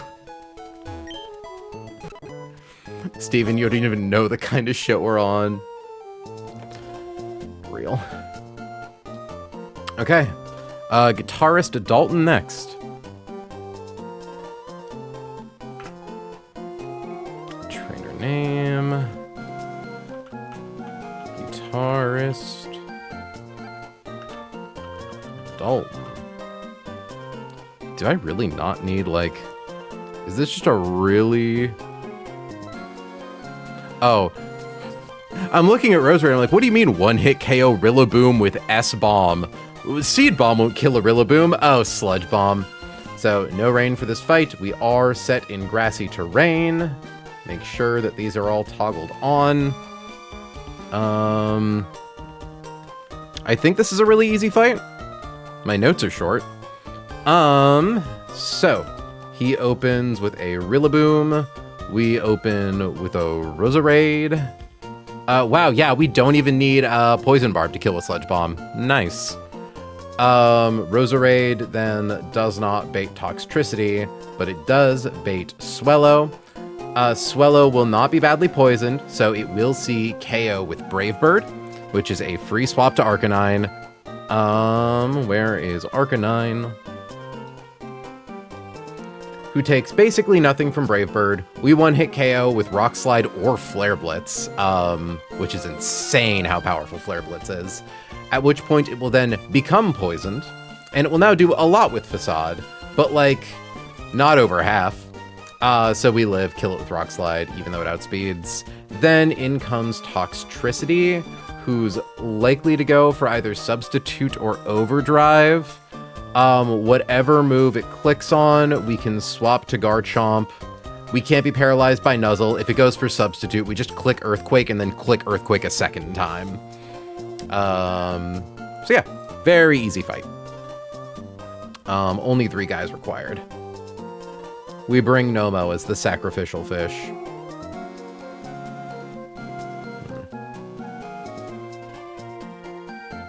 Bring like Kethri in case something goes wrong. Now bring Electros. Or Steelix? Oh yeah, Steelix takes no damage from Swellow. The thing that makes Swellow dangerous is that it also has Endeavor. So it can just drop your HP like that. And then like a guy that helps fight this guy is like... Nidoking. Ooh, but Flygon outspeeds. That's what we want. Okay. I assume we don't even need Soft Sand on Garchomp. Yeah, not even a little. And that's with Grassy Terrain up. Like, Grassy Terrain debuffs the power of Earthquake, but it's quad weak and we're Garchomp. I'm sorry, my guy gets shit on.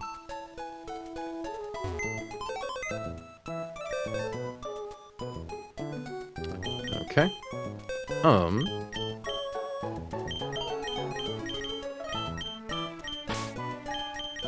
Good job, Maisie. Way to kill that bird.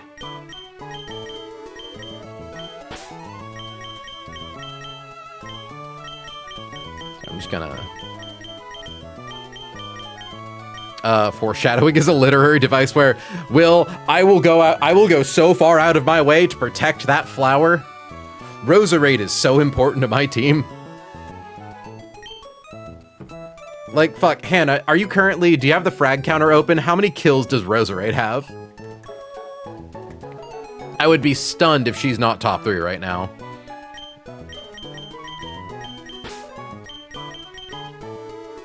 Then we get Nomo, who's already on the team. Steelix as a just in case you never know. And then Flygon as a just in case you never know.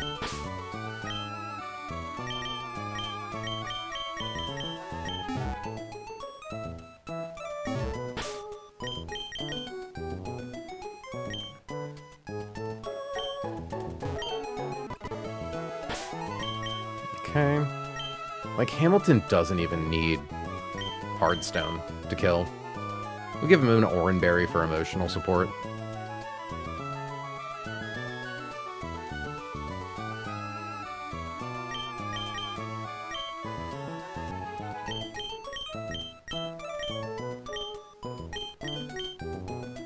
Hey, stop that. I swear to God. You people. We don't need to give the Poison Barb to Roserade. We're gonna do it anyways. It's fun.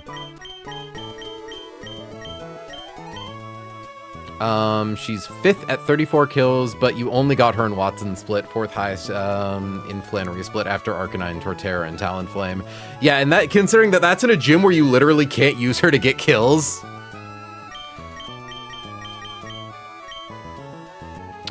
Varley doesn't need anything.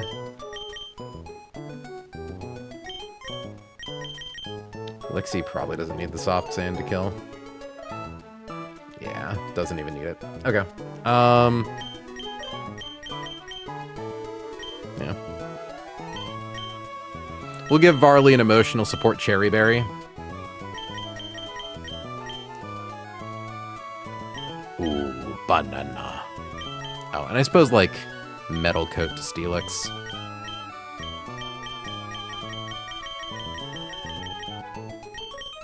Tap, tap, tap, tap, tap, tap, tap, tap. Not the Steel Gem. There we go, the Metal Coat.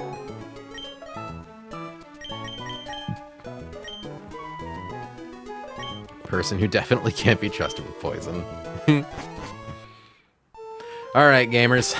This is our last fight before our next encounter. Be crossing your fingers that we get something good, friends. After we take care of this fight anyways.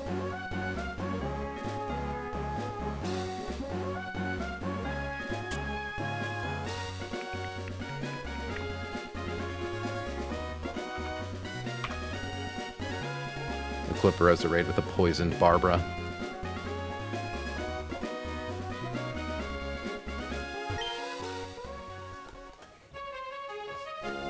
Last fight before B? Hopefully last fight before B.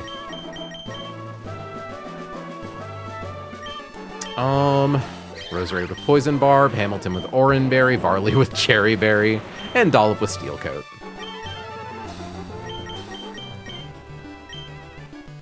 I appreciate that this stretch of the game just has a bunch of trainers that have, like, mildly annoying teams that only have 3 Pokemon in them. Okay. Let's kick it.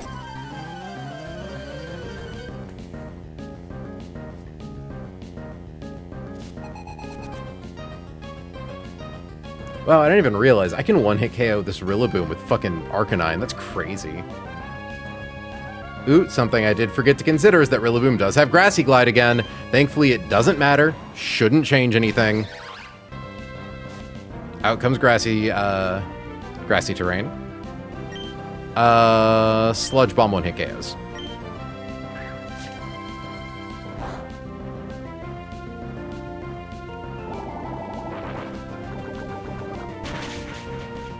Monkey. Banana. Rose is healed by the grassy terrain. In comes Swellow. A fine fellow, that Swellow. It knows Brave Bird, Facade, Protect, Endeavor. It's gonna go for Brave Bird because it's not badly poisoned yet. We are going to swap into Hamilton. It gets a boost to all of its damage once it becomes poisoned because it has the Guts ability.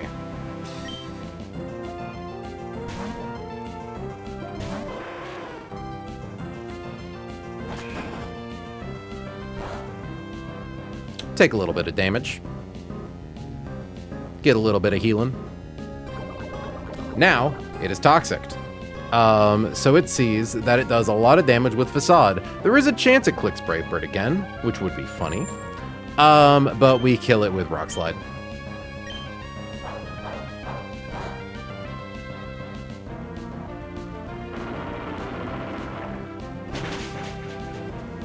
Yowza!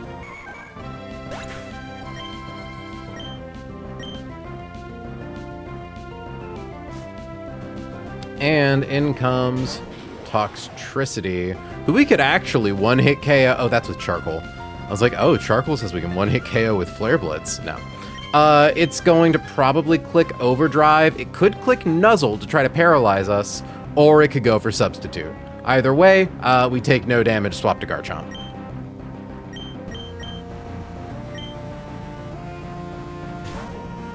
We'd prefer to see, like, Nuzzle. Lamau. We outspeed one-hit KO with Earthquake.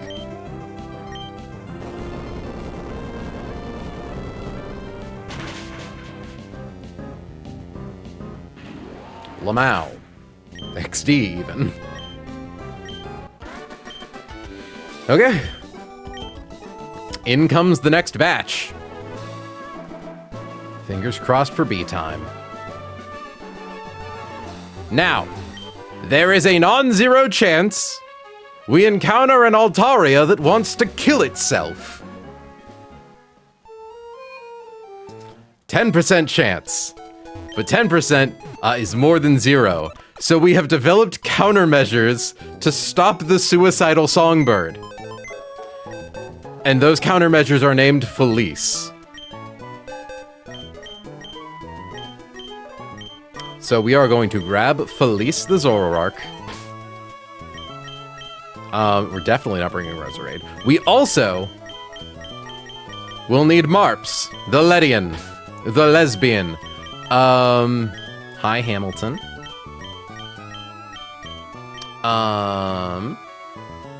And then beyond that, we want our guys who are good for catching. So Jane. Friggin'... maybe not Havara, considering the Pokemon we encounter here. Probably Miss May.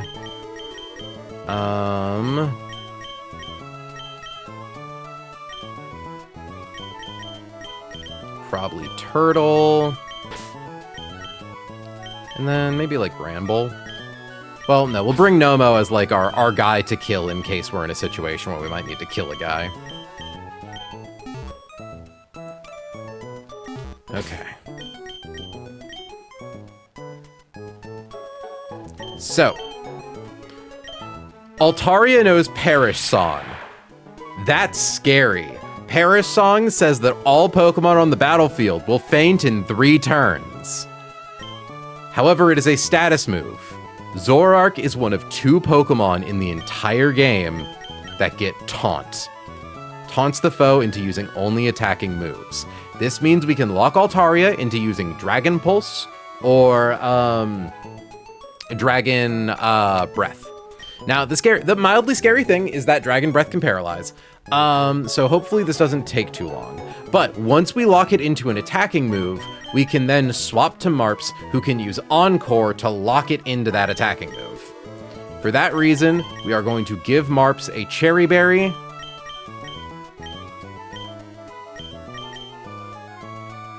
And give Felice a Cherry Berry. Jane cannot be paralyzed, so Jane gets an Oran. Just everyone gets an Oran Berry.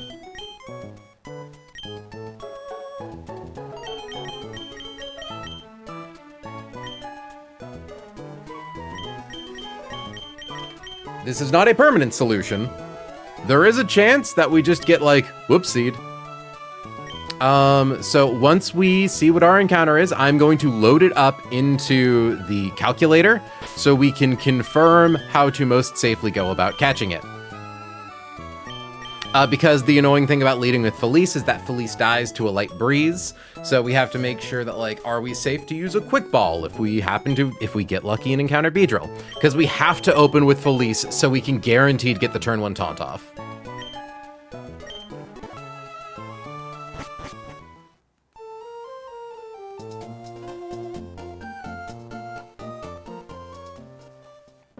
Route 118. Now, the annoying thing about Altaria is it does mean we won't actually be able to weaken it. We do, of course, have Ultra Balls, and we have Timer Balls, and that's kind of it. Just confirming. Repellent deactivated. Repellent is activated. Chat, I would really love... Like, B would be so huge. B would be insane. Gargantuan. Like, truly, like, the encounter of all time. Swablu would be incredible. Altaria, a bit worse than Swablu because it's just a harder catch and it's always at the same level. Like, we would love... There's a 50% chance to get a guy we really like. Absol's really cool. Galvantula, and Araquanid are also all really cool. You've got a 75% chance to get a really cool guy. And frankly, I like those odds.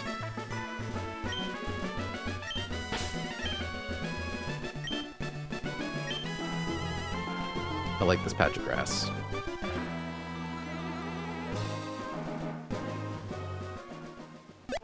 We attract bees with our sick tricks.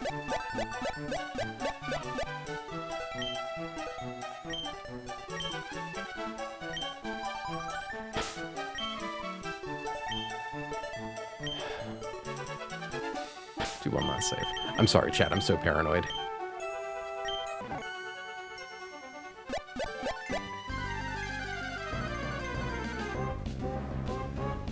Swablu's not bad. I'm not gonna complain about a Swablu. Okay, it's not B. B would have been really cool, but at least we didn't get one of the duds. Yeah, and it's level 14 too. Welcome to the team, Sterling. All right. Let me just confirm what moves Swablu knows at level 14. I don't believe it's anything problematic.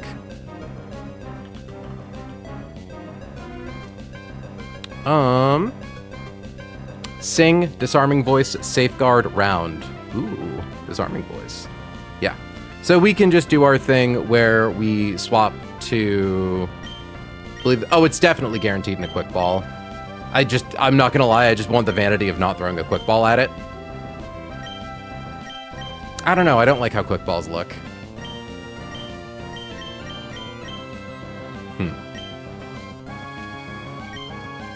Yeah, I'm gonna throw an Ultra Ball.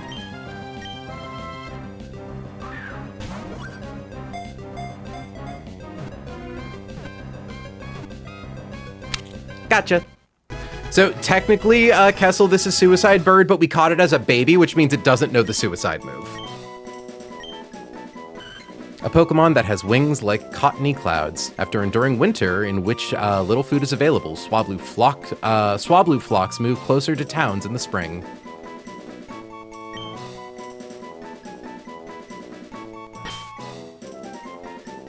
There's technically another chance for B at, like, the end of the game, but, like, I'm just glad that we didn't get one of the bad encounters here. Like, Altaria might be our guy who gets Facade, which is fun.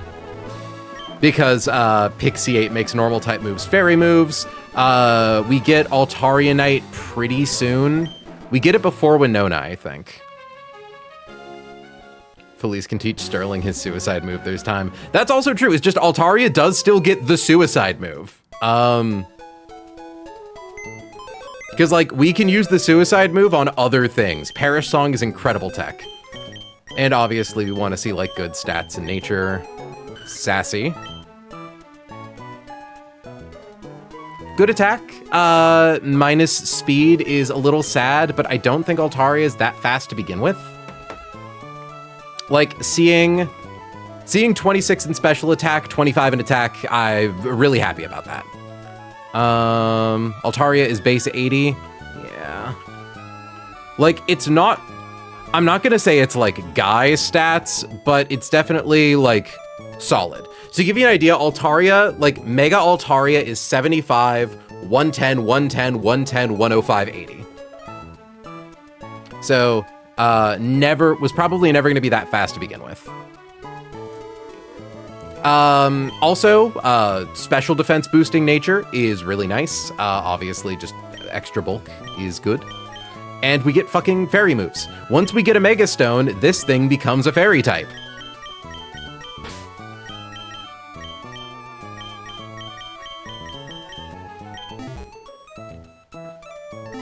Okay. What do we want on it? Because I should actually look. Altaria, are there any moves that you get from delaying? And it doesn't look like it. Swablu, Growl, Peck, Refresh, Round, Safeguard, Disarming, we're seeing Aerial Ace, Natural Gift, Mirror Move, Heal Bell, Dual Wing Beat. Ooh, Dual Wing Beat guy. Hold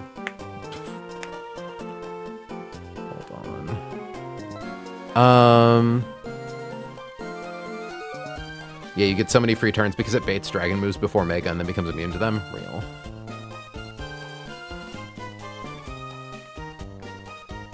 Like, Moonblast at 52. Brave Bird at 60, Moonblast, Perish Song. I don't think there's any reason to delay evolving. Because it learns its last move at level cap. Brave Bird, Moonblast, Perish Song, Dragon Pulse, Ruse, Dragon, yeah. I don't think there are any moves, yeah. Ooh, and we could, like, this thing can get Feather Dance from a Heart Scale. It can get Tailwind, get Hyper Voice. Like, Hyper Voice on Mega Altaria would actually probably be really nice. We do have the TM for it, too.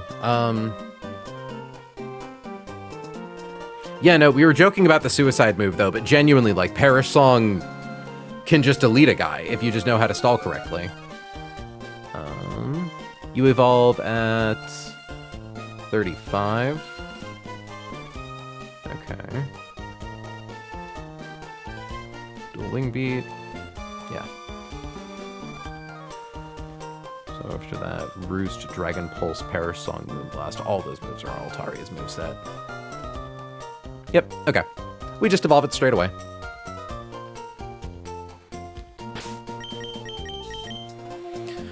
So how far do we have to get before we get Altarianite?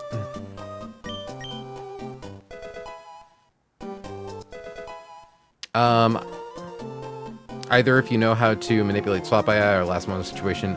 Oh, that's right. I do forget that I suppose, yeah, Perish Song would make them switch. Honestly, we have a kind of bulky Delmise with Anchor Shot. Because do they always swap on the last turn of Perish Song?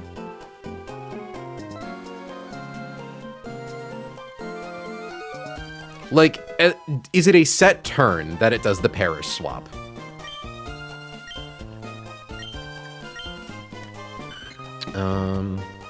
Definitely like Aerial Ace. Safeguard's funny, but no.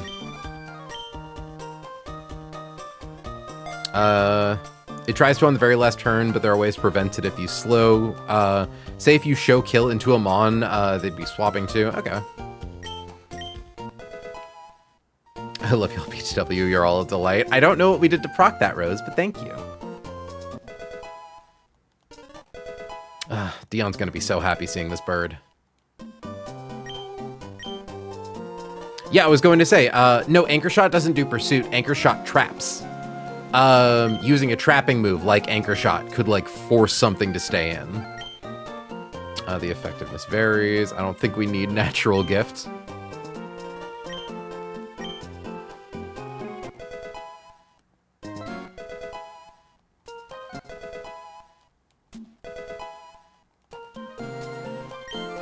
Mirror move is funny, but I don't think we want it. Counter the foe's attack with the same move. It's a flying move. Yeah, exactly. There's natural gift tutor later. Do we use Brave Bird on this thing?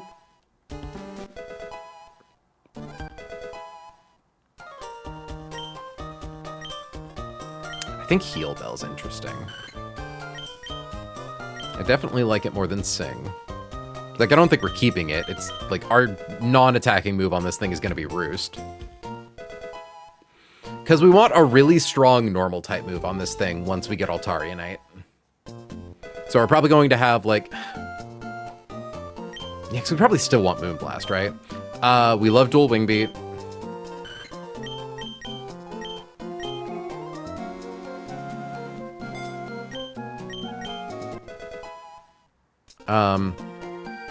Oh, it's after Winona. I have to get to Winona, though. It's sad. All right, chat. Big Bird.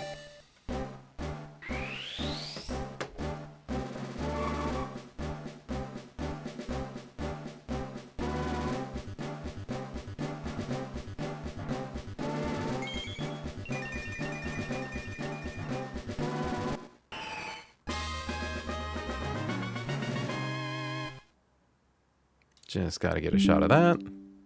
So I can do a little that. Oop. And Dion. Funny guy. Trying to learn Dragon Breath. I understand, but trust me, early TNL split is still early in terms of megas. TNL split is massive. Fair. Delete a move for Dragon Breath. Okay, so what do we actually want on this thing, right?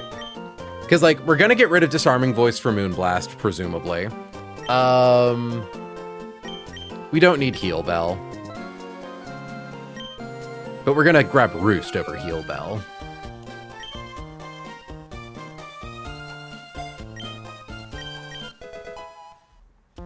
I guess it's like, do we want Aerial Ace or Dual Wing Beat? And then at that point, do we just want Brave Bird? I'm gonna go now. I think this stream has been fun. Well, thank you for hanging out, Rose. Yeah, okay. Get rid of Disarming Voice, because we're gonna get Moonblast in a second anyways.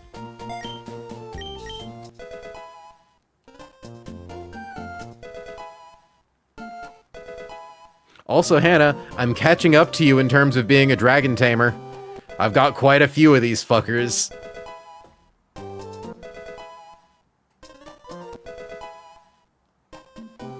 Dragon Pulse.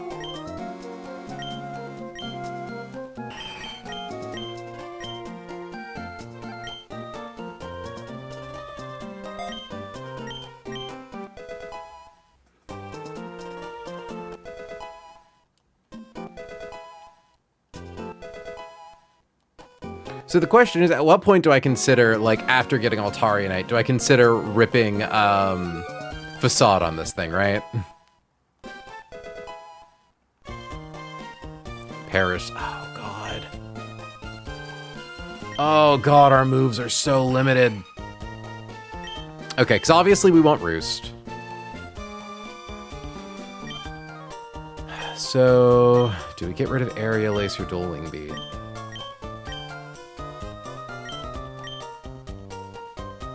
I think we get rid of Aerial Ace. I don't see this thing doing enough damage to really be worth being our guy who lands sure hit moves. I think you can drop your air lace. Perfect.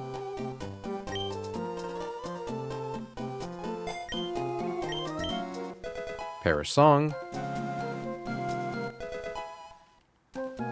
And then do we get rid of Dual Wing Beat for Moonblast? I suppose so, right?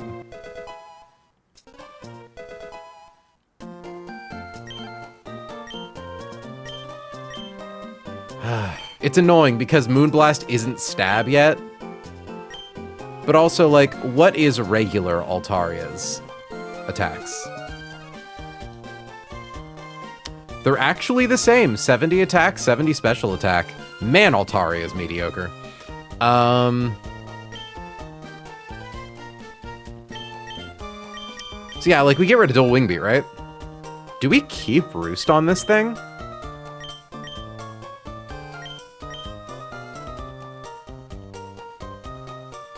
Go, girl, give us nothing. Roost is good on it? Okay. I suppose if we teach it Facade, we'll be doing so over Moonblast, probably, right? Because we're never clicking Facade as regular Altaria. So then we don't want Brave Bird then. God knows we have other guys who can click Brave Bird.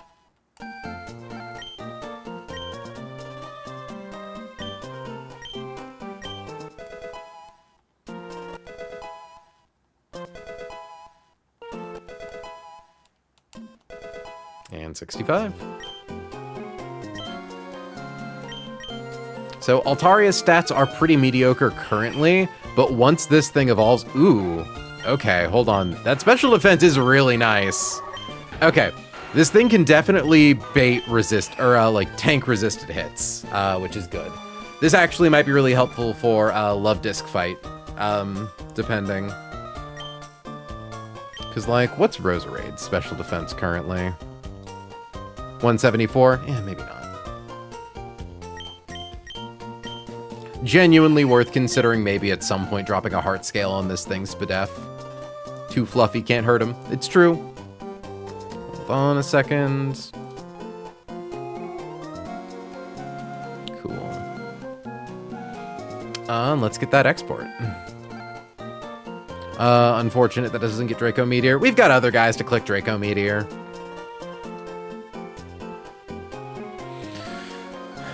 Export.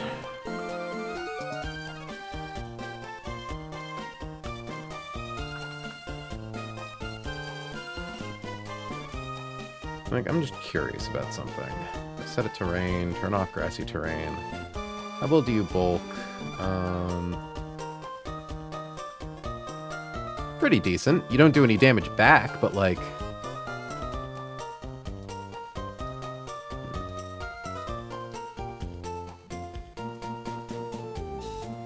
Tragically, things die to crits. What's your hidden power? Ooh, water type hidden power. That's interesting.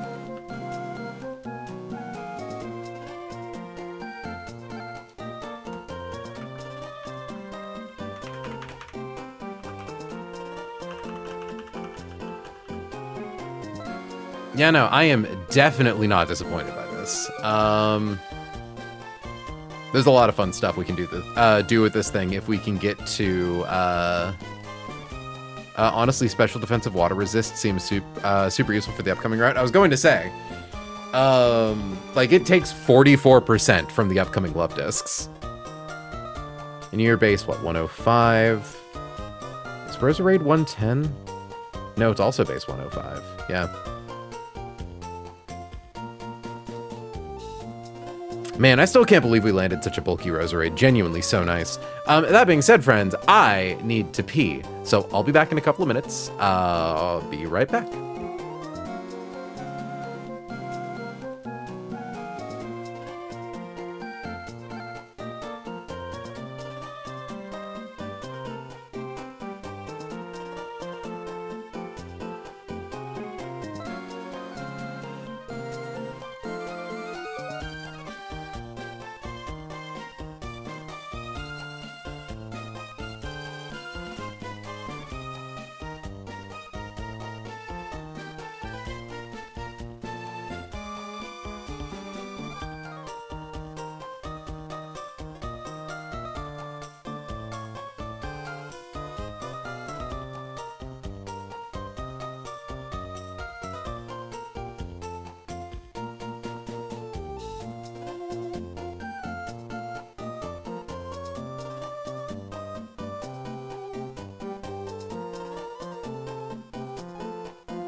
Okay. We are back at it. I'm very excited for this Altaria. We gotta make it to Winona. I'm sure we're fine. I'm sure we have first impression Flygon. We have a really good Roserade. We'll be able to clear Winstitute, I'm sure. But I'm always scared. But hey kids, you know what they say about doing it. Hashtag do it fearful. Here, I do have this fight pre-calced, but just in case, let's look at it.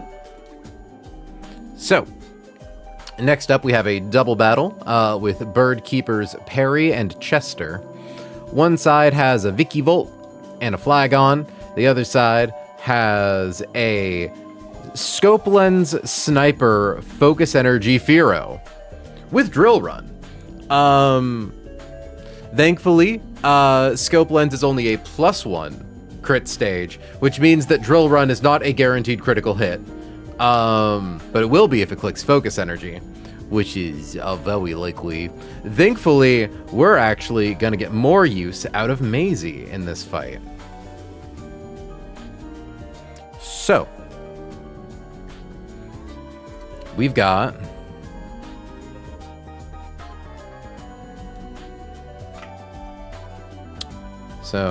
we are going to bring Arcanine and Togedemaru. We are going to bring Garchomp. We are going to bring Hitmonchan. On to Turt. We are going to grab Turtonator, which leaves us with an open slot for a Sacrifice. So, the idea here is once again to take advantage of the fact that Togedemaru dies. Specifically, full HP Togedemaru always baits Drill Run off of Fearow. Now, it doesn't bait a kill off of Vikavolt. However, Arcanine very easily, it's currently equipped to Charcoal, but it doesn't need to have it, very easily one-hit KOs Vikavolt with Flare Blitz. Now, you might be thinking, okay, so you're going to use Spiky Shield with Togedemaru on the thing, but no, we're not. Maisie gets a lot of value in this fight.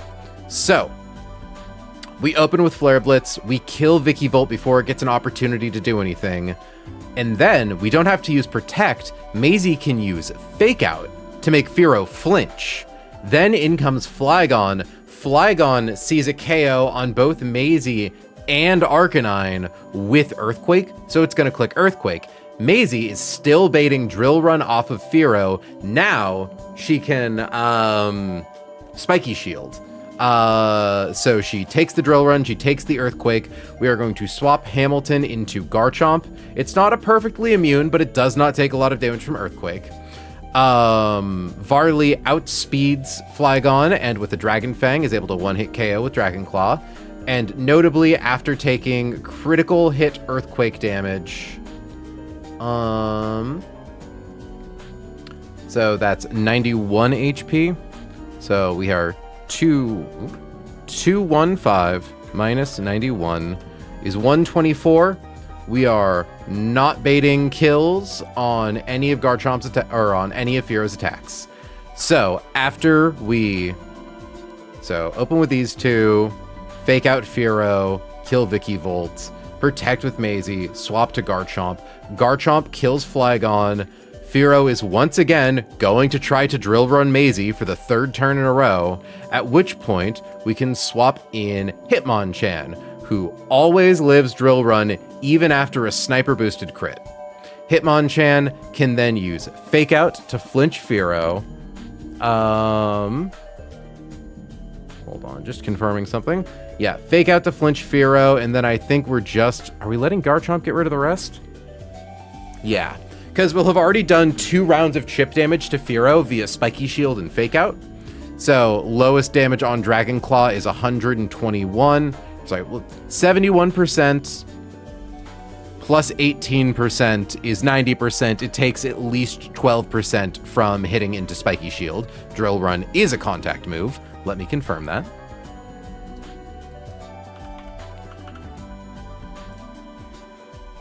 Yes, it is a high crit contact move. So it'll take a chip of that. Garchomp plus Fake Out, kill Pharaoh. At which point in comes Honchkrow. Honchkrow's just got a whole bunch of fucking moves here. It's probably going to Brave Bird into Hitmonchan, though it could also Superpower into Hitmonchan.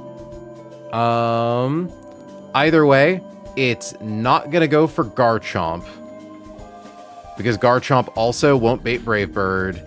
It'll have too much HP left. So it's either gonna Sucker Punch into yeah, so I believe it's guaranteed to attack into the Hitmonchan slot. So we are going to swap Hitmonchan into Turtonator, and then we're going to swap Garchomp back into Maisie. Maisie can then Fake Out onto Honchkrow, flinching it for a turn, and then Turtonator can get, ooh, hold on. Okay, we have to confirm something really quickly, because it doesn't, yeah, it has Super Luck plus Scope Lens, means that it always calcs Night Slash is doing crit damage, still never clicking that into Garchomp. Yeah, so it's always going to be a move that won't kill Turtonator, because Turtonator can't be crit. So we swap in Maisie, we swap in Turtonator. Maisie does Fake Out to stop it from acting. Turtonator then gets a one-hit KO, well, almost one-hit KO with Charcoal boosted Overheat. Pretty straightforward, I think. And it leaves us an open slot for the fish in case something goes wrong.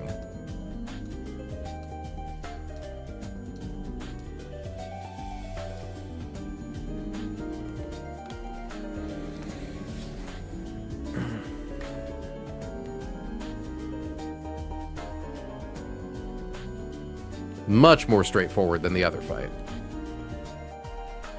Lynette's PC. Move, guys. Also, notably, I did confirm, Fearow with Drill Run does not one-hit KO Arcanine. Scope Lens, I believe, is only +1 crit stage. So it should not be calcing. Yeah, critical hit ratio is raised by 1 stage. Moves are only guaranteed hit after 3 crit stage raises. So it doesn't see guaranteed crit damage into Arcanine, I believe.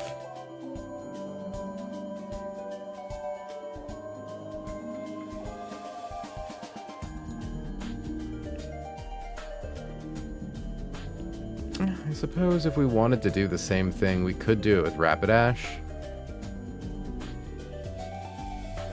Yeah, Rapidash 1-hit KOs with Flare Blitz.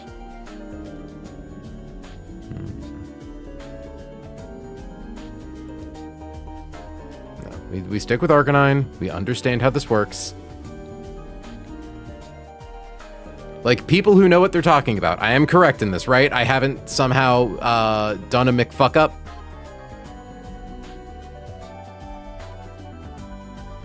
I wonder, actually. No, Altari is slower than you.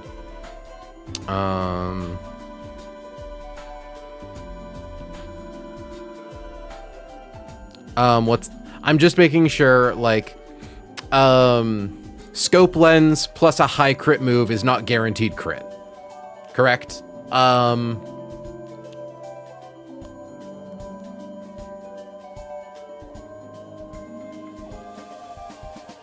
It has Sniper and Scope Lens. So yeah, it can, because that's why it has Focus Energy. Yeah, 50-50. I just want to make sure it's not calking into Arcanine like it has guaranteed crit. Because that would be bad and Arcanine would die.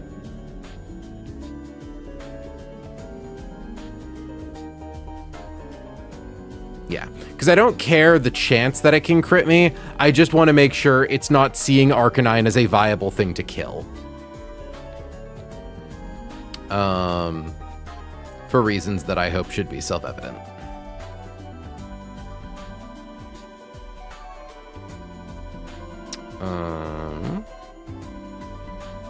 Himtmumchim.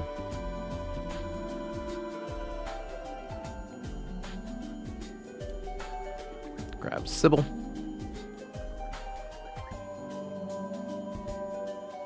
Grab Nomo. Nomo's already on the team.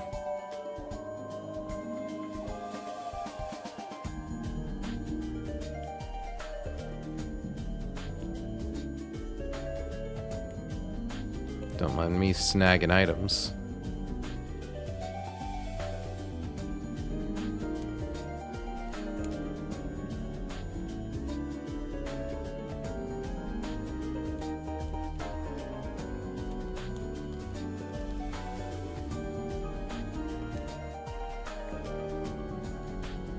Okay. Like, this fight should be really easy, but once again, April is scared about made-up scenarios that literally can't happen.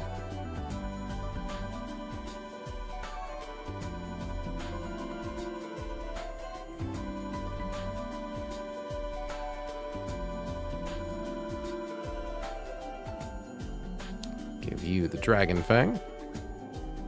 Hamilton doesn't actually need an item. Give Sybil the Charcoal.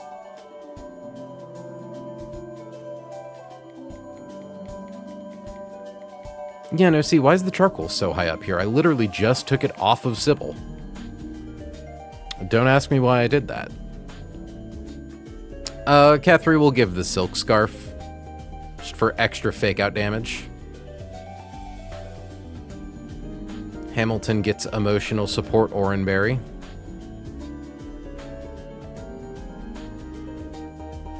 Maisie,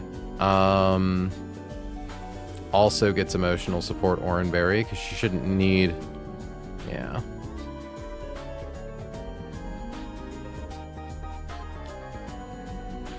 I really hope I'm a lot less paranoid next stream. Like, I don't have a reason to be paranoid yet. All of the lines I've calced out have been pretty watertight.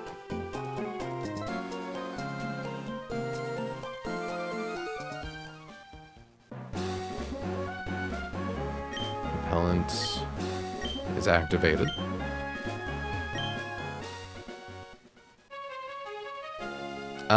Very good for Rain Rat to be watertight, honestly. What can I say? I try my best.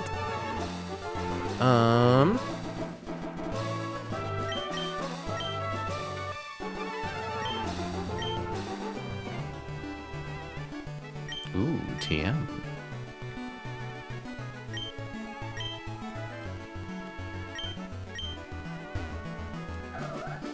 Ooh, Absol sounds. Cute. Okay, last check.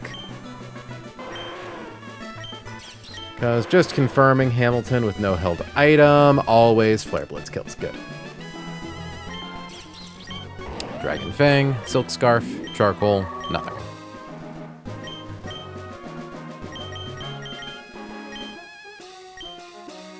Oh wait, I literally don't even need to worry about baiting Drill Run turn 1 because Arcanine has fucking, or Maisie's using Fake Out. Like, we're so fine. It won't stop me from being scared.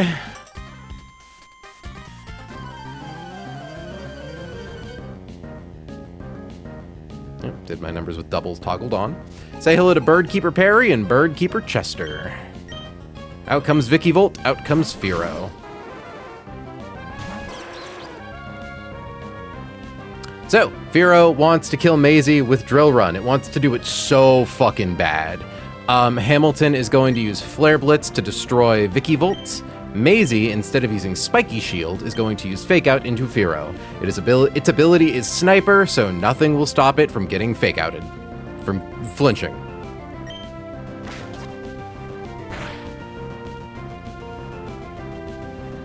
Dude, I love my brain. It's so cool that it likes to make up scenarios where, like, what if Firo doesn't get flinched, though? Alright. Next up is Flygon. It's the only other thing on their team. Thankfully, Maisie leveling up does not affect the calculation.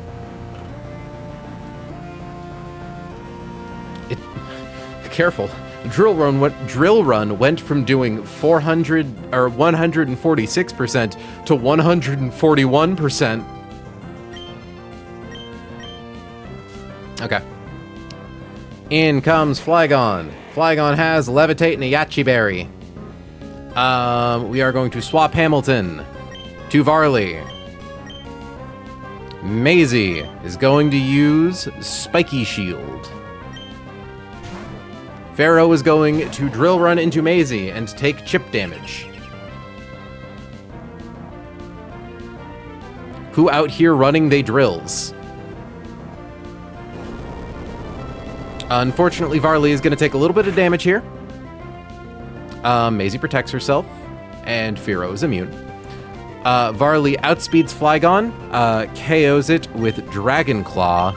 Maisie is now finally going to swap to Hitmonchan, who always, just confirming, Hitmonchan always lives critical hit drill run.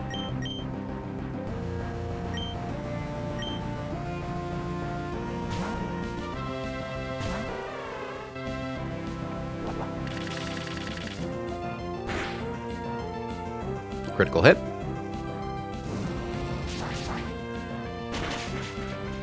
Big damage, KOs Flygon.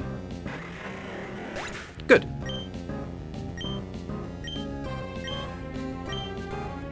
Okay. After all of that chip damage Pharaoh took, a Dragon Claw and a Fake Out should be able to finish it off.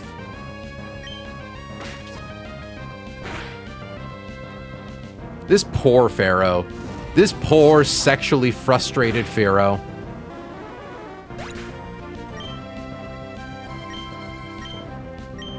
I wonder. Because now in comes Honchkrow. No, it has Sucker Punch. That's why I can't stay in. Okay, so currently Honchkrow always crits with Night Slash. It has Scope Lens and Super Luck, and Night Slash is a high crit move. So it sees that its highest damage into Garchomp is 109, which cannot kill. And it sees that its highest damage into Kethri is one-hit KO with Brave Bird. Potentially with Night Slash. Yeah, 59. Not with Sucker Punch, though. Yeah. So we are going to swap Varley into Maisie. And we are going to swap Kethri into Sybil.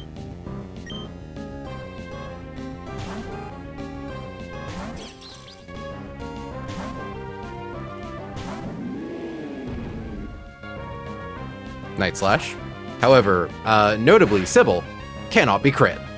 Maisie is now able to use Fake Out on Honchkrow to act as speed control to let Sybil get in an overheat. Just confirming. Yeah.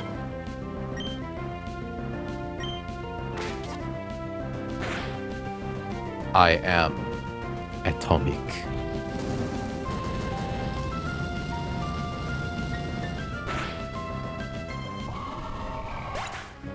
Down goes the big bird.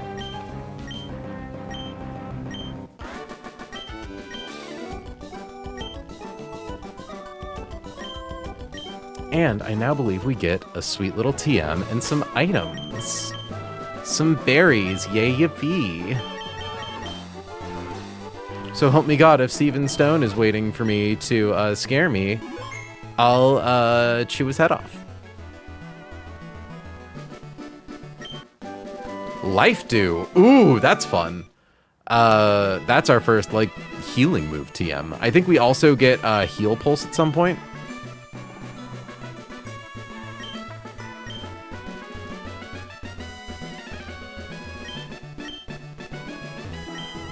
All right, 2 citrus berries and a lum. Fingers crossed, 30 or more. I'll take 26. That's like right in the middle of the road. We've had a lot of really good citrus berry yields. 29, nice. And I think the high end of lum berries is 25, low end is 15, so fingers crossed for 20 or more. 22. Okay, we've got a stack of lum berries. Like how many of them bitches we got? We got 62 lum berries. We've got 146 citrus. We are stocked up for a minute.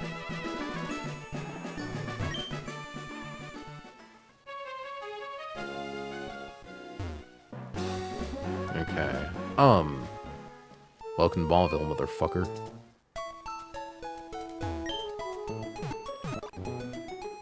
Mawville is where I go for kissies. Moiville.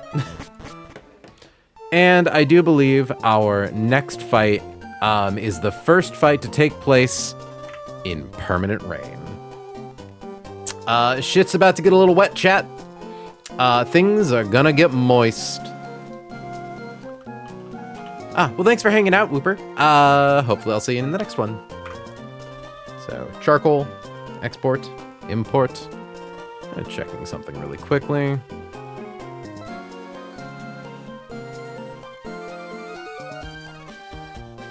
Damn, boy's still at it. Neat. Cool. Yeah, okay. Thankfully, I don't think this next fight is particularly complicated. So yeah, this next route, until we get to the Weather Institute, all of our fights are in Permanent Rain. We also, even though we are entering a new route, will not be getting an encounter here, because the Weather Institute is considered the same route as the route, and we want to get the free cast form because it is holding Life Orb, which is an incredibly powerful held item. Okay.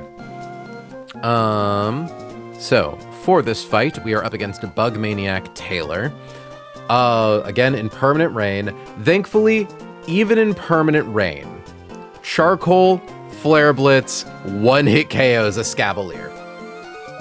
It is slower than us. It has Metal Burst, Razor Shell, Close Combat, Mega Horn. Just a spooky guy all around. But thankfully, Arcanine, even in the rain, is powerful enough to say, fuck you, Dad. Fuck you, Dad. It's fucking Mimgin. Yeah, so Arcanine comes in, wipes a Scavalier off the map. Obviously, we don't bait in Parasect.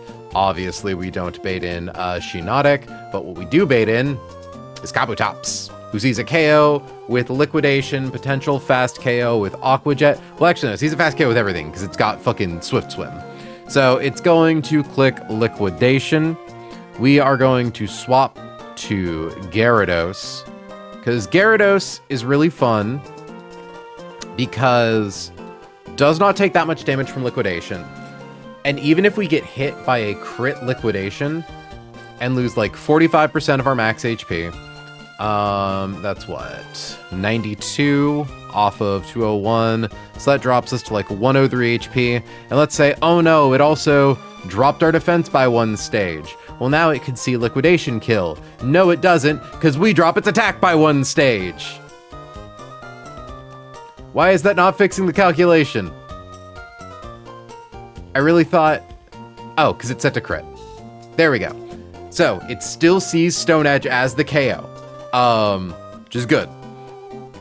And of course, it'll see Stone Edge as the KO if it doesn't crit drop our stats. So it's guaranteed gonna go for Stone Edge, which is a free swap into good old Torterra. Torterra takes nothing, can't be crit. We bait Leech Life, that's fine. Its attack is dropped notably, so that, like, it gets the damage drop and we don't have to worry about crit, and we super KO it with Giga Drain. So we just hit it with Giga Drain, get all that HP back, basically. We then bait in Parasect. And Parasect, because I believe it's Parasect, because, yeah, we actually do, 49%, 58%, yeah. They're the same speed, so it's just Parasect comes in next. And Parasect here is really annoying, because it has Spore, Double Team, and fucking Bright Powder. And also Dry Skin, so it heals in the rain. Thankfully, we get to take advantage of a fun little mechanic of being in the rain. Namely, where are you? The move Hurricane cannot miss in the rain. So we give Kingdra a Chesto Berry in case it swaps into a Spore. We then outspeed, guarantee hit with Hurricane, bypassing accuracy so we don't have to worry about Bright Powder, one hit KO. Lastly, in comes Shiinotic, who can do a lot of damage with Moonblast, and we can't one-hit KO it with Earthquake, or Hurricane. So we are going to swap to Corviknight. We take a Moonblast. If we take a Spore, that's fine. We one-hit KO with Brave Bird. I did confirm it considers Strength Sap a healing move, not a stat-altering move, so we don't need to worry about it going for that. Even then, I don't think it could have gone for a stat-altering move because we show fast 2-hit KO. So we swap to Willow. Willow takes a Moonblast. Chesto Berry prevents us from getting Spored, and we KO with Brave Bird. Very straightforward.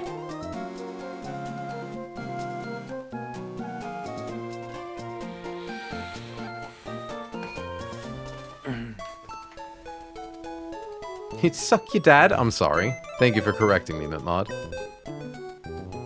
She's got to keep me humble and correct.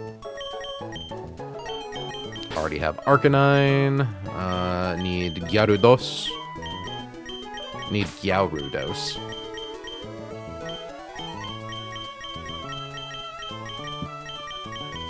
Alright. Need Kingdra.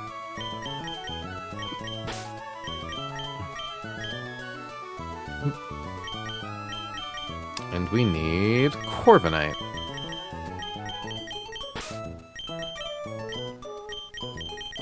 And then also, like, friggin'... we already have Nomo.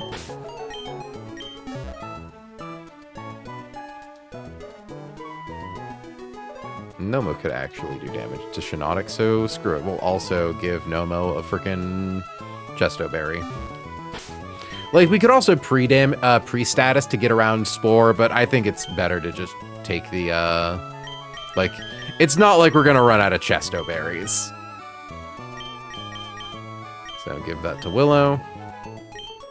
Give that to Elatea.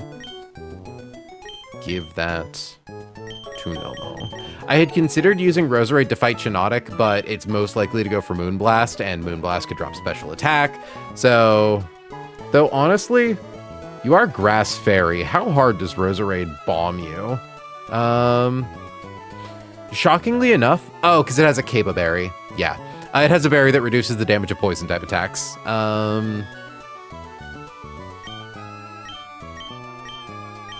We do actually need to go reclaim the Charcoal.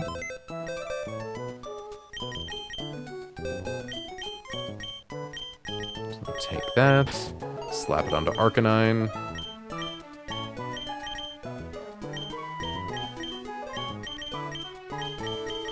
And just give me all these.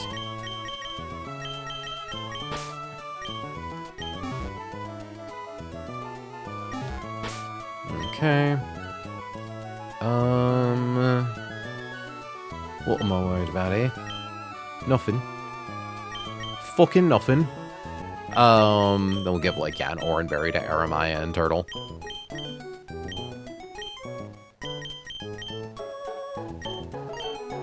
We love the emotional support, Orin.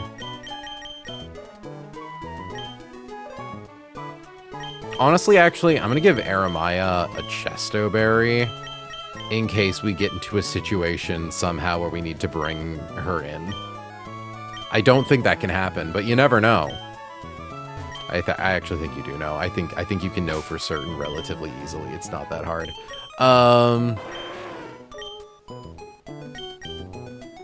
Anyways, fuck your dad. Sorry, suck your dad.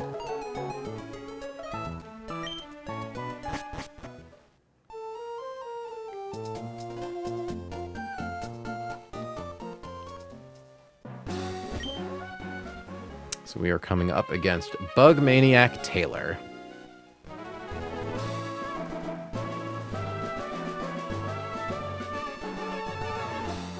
Welcome to the wet zone. Why isn't it wet yet? Like, I don't think that affects anything per se. There it is. Chat, maybe we can skirt our way around this one. Maybe we don't gotta deal with it, chat. Fuck! If you step forward, we step forward. You know what? Fair enough, my guy. God, April, you can't just ask someone why they're not wet. You have to do some work beforehand if you want to.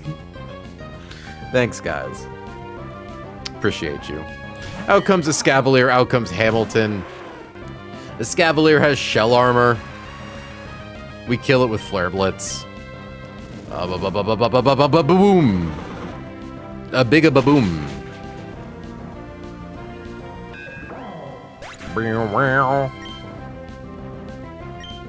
Next comes Swift Swim Kabutops. Cool. We're gonna switch to Gyarados. Technically speaking, it could also go for Aqua Jet instead of Liquidation. It's very unlikely, but it could happen. Either way, we swap to Aramaya. We drop its attack by 1.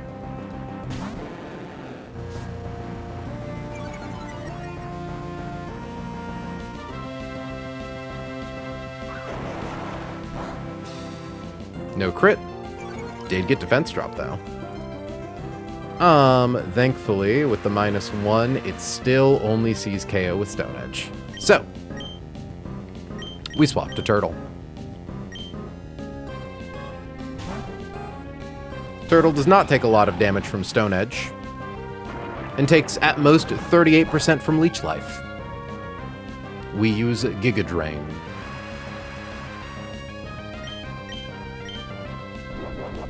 He has a Bug Gem to boost the power of Leech Life once. Man, Kabutops is a cool sprite. Man's ripped as fuck.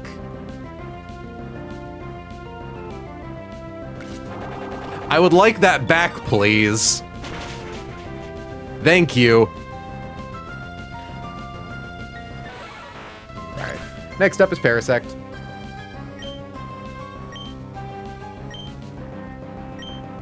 Kabutops does mad crunches, sick abs, honestly. Quite literally, rock hard abs. Out comes Parasect. It's gonna click Spore, Double Team, or Leech Life. We don't particularly care which. We are going to swap to Ella Atea. Ideally, our favorite thing here would be Double Team. Just for the extra high satisfaction of clicking perfectly accurate Hurricane. This thing would be so fucking annoying.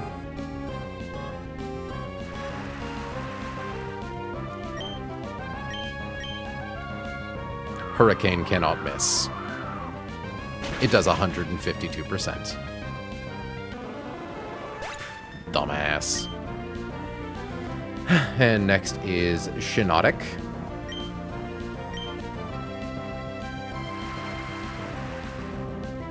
Doesn't matter what it clicks so long as it isn't Strength Sap. Freaky ass man.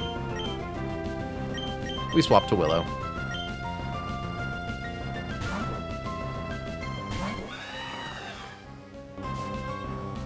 Oh, that's right, we use a Nerve, so it can't even eat its Capaberry. She makes us honk shoo me me me. We're gonna honk shoo chomp chomp chomp on her head, though. We're about to be the bravest little bird you ever done did see. And we're gonna do 115%. Yoink!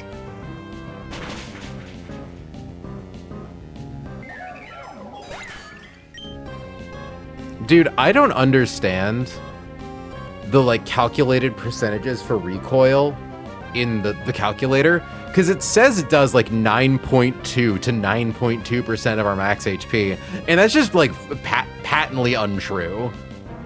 Like, we lost a quarter of our max HP using that. Like, where the fuck is it getting those numbers from?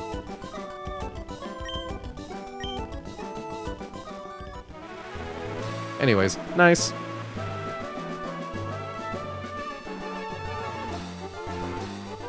It is a shame that we have to run so far back.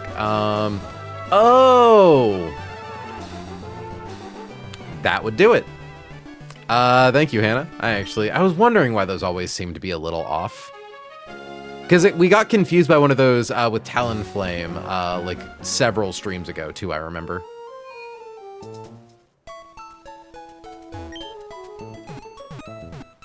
Okay. But yeah, no, we have gotten in a good quantity of fights today. And believe it or not, we also have this next one is the last one we have calced out to. So ain't that ideal. It's a spooky guy with some bugs. He's just got a really annoying gimmick. Namely a Shuckle that has Sticky Web and Final Gambit. He wants to nut and die.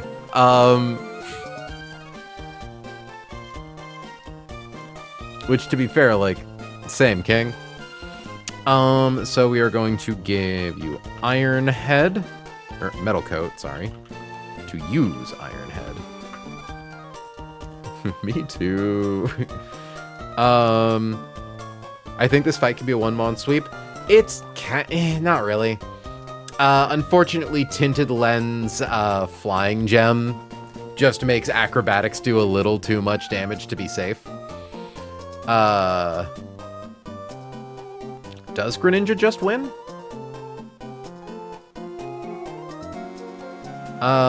What if we, like, set ourselves into Torrent? Hold on. Mystic Water. It is kind of insane how much we could do. Wow. That's fucking crazy. Oh, you need to teach Surf? Got it. Makes sense, because, yeah. Let's see. Okay, that's fair. Yeah, fucking wowzers. Okay. Yeah, and then we don't need Mystic Water. We would just get a King's Rock.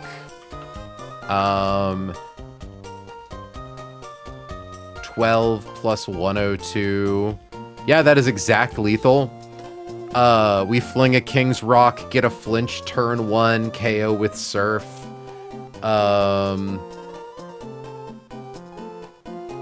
Oh, you're right, I'm without Torrent right now.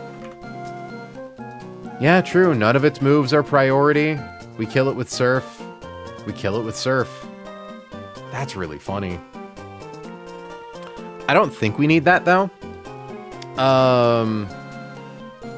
Because currently for this fight, it's Corviknight with Metal Coat. Does a good chunk of damage to Shuckle. Shuckle is going to set up Sticky Webs turn 1. We use Iron Head. It will then almost guaranteed go for Final Gambit because it sees that we KO it. So I'll click Defog to clear up the Sticky Webs. It'll Final Gambit into us with like half of its max HP. You know, say it's at like, we'll take like 60 or something.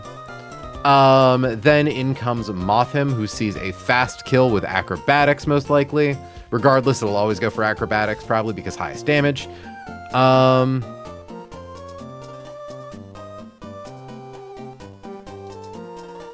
We are able to swap in Walrein, who is 1 point of speed faster than Mothim. 237. Yeah, so we are 1 speed point faster than Mothim. We always live crit Acrobatics, and if it decides to click Infestation, that's fine. So we swap in. We don't even need Never Melt Ice. We just kill it with Frost Breath. Then in comes Illumise. Illumise just has Choice Specs, Tinted Lens, Bug Buzz. We swap to Talonflame, and I believe I did the math.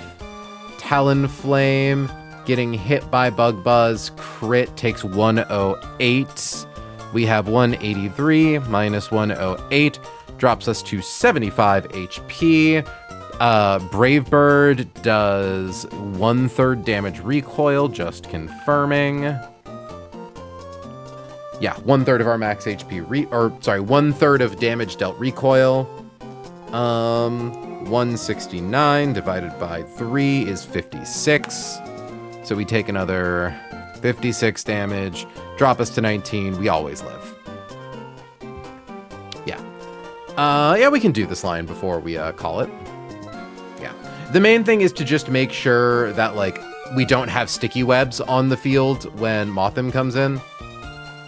And even then, like, we can find other ways to potentially deal with Mothim after, like Flying Gem Acrobatics is gone.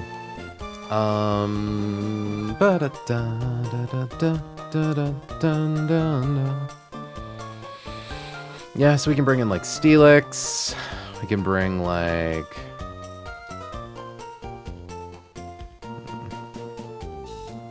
You take too much from that. You take too much from that.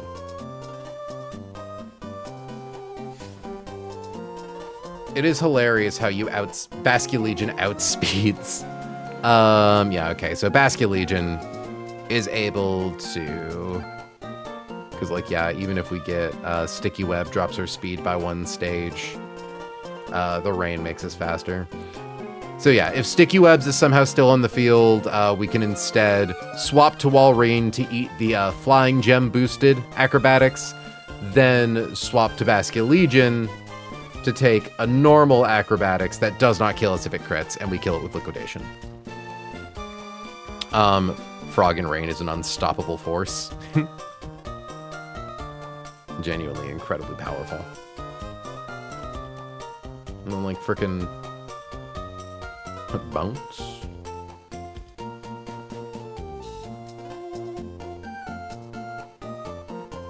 We're going with Lucario, sure, why not? Cool. Okay. This is going to be the last one for the night, chat.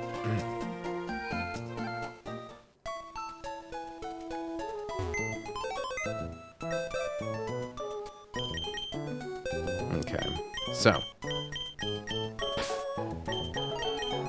We get Willow.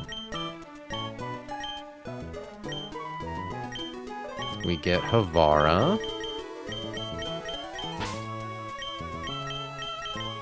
We get Talonflame. We get Steelix.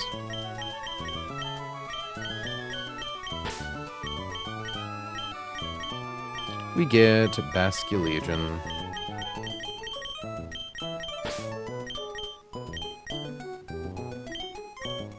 Chat, are you a hashtag Basculegionaire?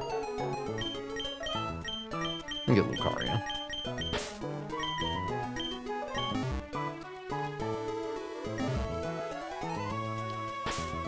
We give Willow the Metal Coat to let her do as much damage as possible. You know, I feel like I haven't really properly appreciated the fact that we did, in fact, get Corviknight on the route where it's like one of the best encounters we could have gotten. I'm a bit of an ingrate. Yeah, don't need to worry about giving Havara Never Melt Ice. Yeah, she's fine.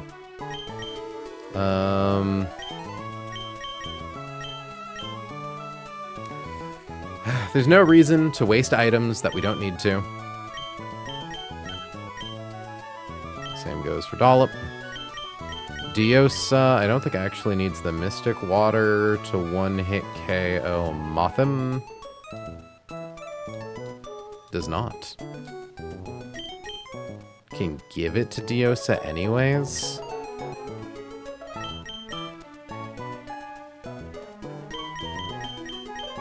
Yeah, Bug Buzz, Acrobatics, Gauger, and Infestation, yeah. Baskrun and Corf were all great hits that are immediately staples of the squad. I was going to say, genuinely, like, truly, we only got... I was kind of bummed on Surf Sim because we never got Aracuda, but, like, truly, we only got one kind of dud in Sharpedo. Like, our encounter quality continues to be, like, exceptionally high.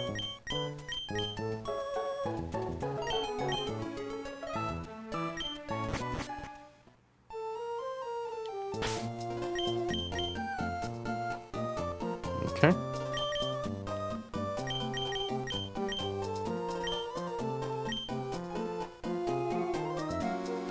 Also, the reason that we're bringing a defog Pokemon instead of something that can do more damage to Shuckle is because it has a Custat Berry, so we don't want to defog or we don't want to rapid spin into a dead Pokemon if it final gambits. I believe defog procs even if there's nothing on the field. And if there isn't, we brought Basculegion as a backup. So we should be fine.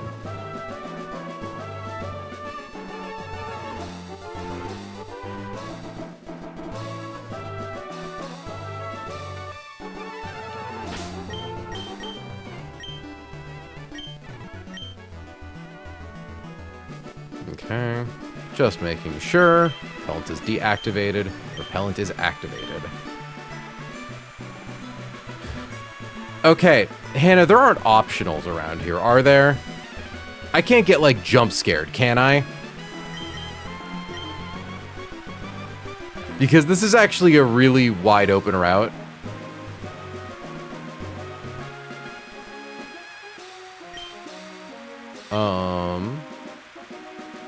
No optionals, cool. Like, I don't know if there are any hidden items, but... but there are seeds to find. Well then. Is this where we get, all of the terrain seeds? Or is it just, like, a couple?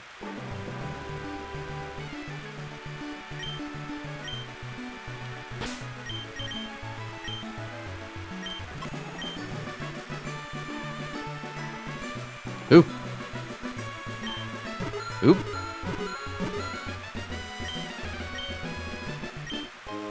Grass gem, hello. That's a fun item. So I do believe that's just a guy, based on the fact that he's just walking around. So chat, I reserve the clause if he is somehow not actually just a guy to talk to. Tall grass snares bike tires. That's why you couldn't take... I always wondered as a kid why you couldn't use the bike in the tall grass. It's because it fucking snares the tires. That's really funny.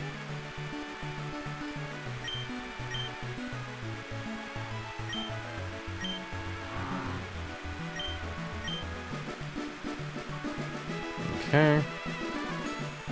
I believe they're all on the route, but not all at once. Got it.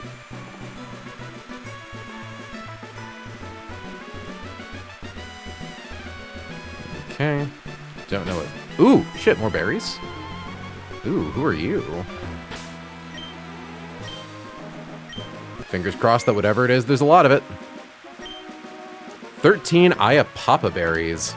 Hold on now. Those are like big heals, aren't they? Hold on. Ayapapa berry, 6 to 18, so good yield. Yeah, okay, it's the fucking heals more than a citrus berry, but requires the proper nature to use. Nice! And you... Aguave berries, which I assume are probably the same thing for a different nature.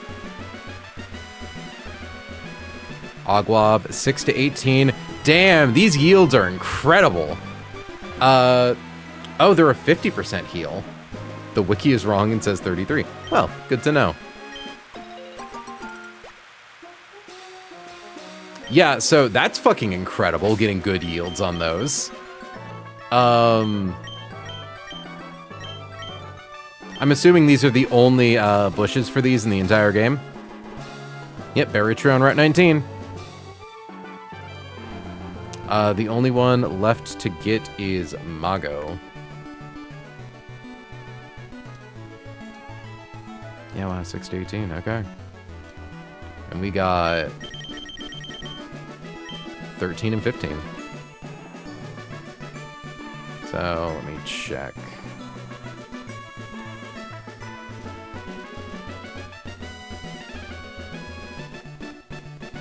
Aguave berry. If minus special defense nature. Okay.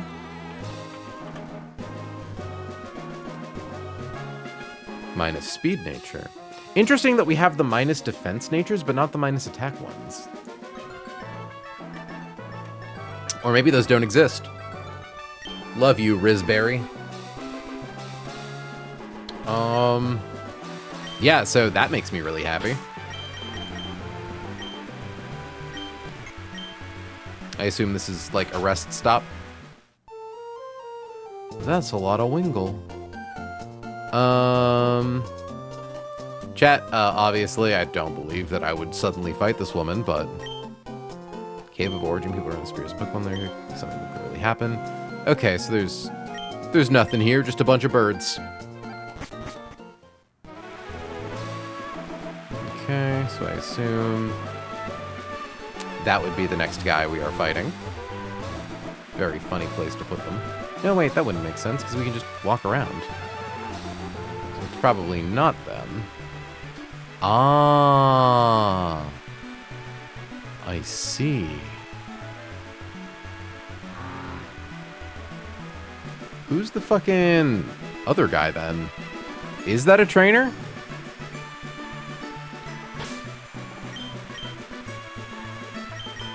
Huh. Okay. I may as well give Never Melt Ice to Willow.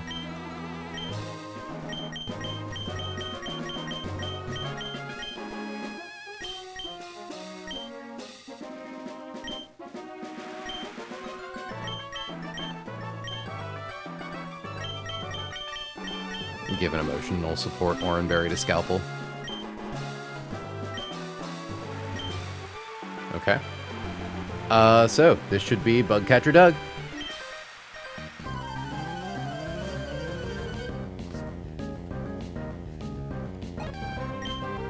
In comes Shuckle. In comes Willow. Shuckle has a Custat Berry and Sturdy, so you can't one-hit KO it. It really wants... Oh, that's right. It can't even eat its Custat Berry because of Unnerve. But it wants to use Sticky Web and then Final Gambit. We are going to use Iron Head and then Defog. Ebonk. Critical hit. Nice. The more damage we do to Shuckle, the less damage it will do to us with Final Gambit. It can't eat its Custat Berry because it is too scared of us. To be fair, Willow is very scary. Look at her glowing red eyes. And we're going to click Defog. That gets rid of the Sticky Web, and the Shuckle will use what's left of its HP to Final Gambit into us. Went for Rock 2. Fair enough. That is a thing that could happen. Drops her speed, makes us take a little damage. We kill it with Iron Head. Even at -1 speed, we're definitely still faster than it. The Shuckle has 30 speed. Now, I believe next in should be Mothim.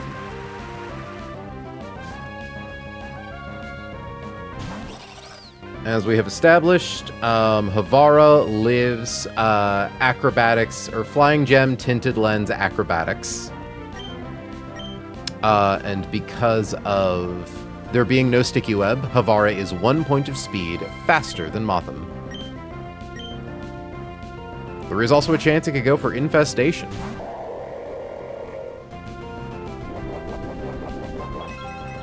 It does a max of 58% without crit. Okay. No more Flying Gem. It now does at most 39% with acrobatics, but that does not matter because we are faster than it and kill with Frost Breath. Patooey!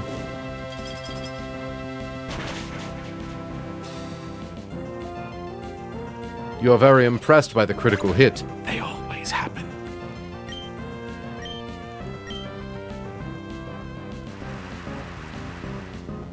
And next up is Illumise.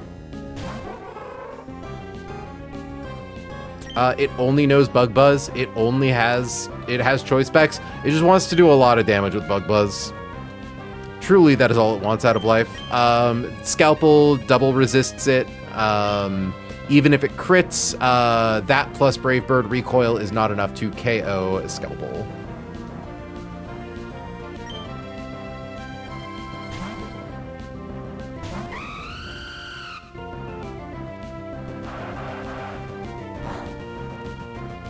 This bug has very noble goals. I respect it. Big damage. Alright. We click Brave Bird and win.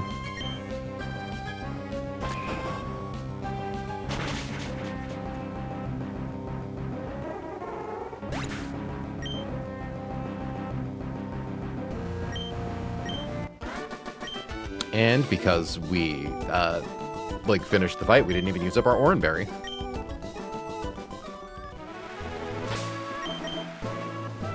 Okay. Well, I'd say we got a really solid chunk of fights taken care of today. 2 double battles, 6, 7 single battles. Very productive. We got a new encounter in our new best friend, Sterling the Altaria, who will become a very powerful member of our team if we can make it past Winona.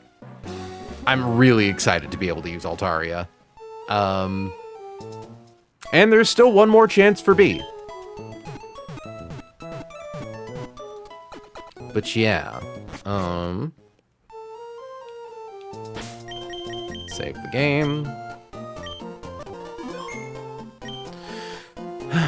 Let me take a look at Twitch real quickly.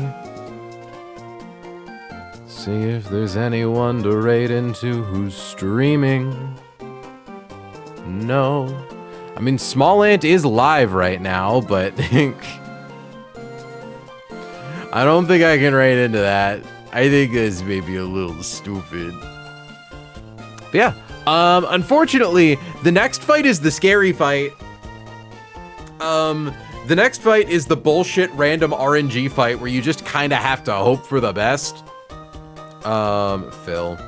Oleski is live. Let me see who that is. I will assume Oleski FM. Add noises. Yeah, 22 viewers. That's reasonable. Screw it. Raid. Oleski FM. Seb raids into her sometimes. Cool. All right. Well, friends, thank you so much for joining us for yet another wonderful stream of Pokemon Run and Bun. Hopefully next time I won't be such a nervous wreck. Jeez. I don't know why I'm so fucking spookerfied, but I am. But yeah, next stream we will take on Fisherman Phil and a couple of the fights that remain on this route in the rain. We should probably finally go finish cleaning up the remainder of the items we have to grab for Surf Sim. But, you know, we'll figure that out when it comes. Either way, we should be live again tomorrow evening at 6 p.m. Pacific Standard. Friends, I'd like to thank you so much for joining me. I have been April. She has been May. You have all been incredible, and I will catch you all in the next one. Have a good night, folks. Sending out the raid.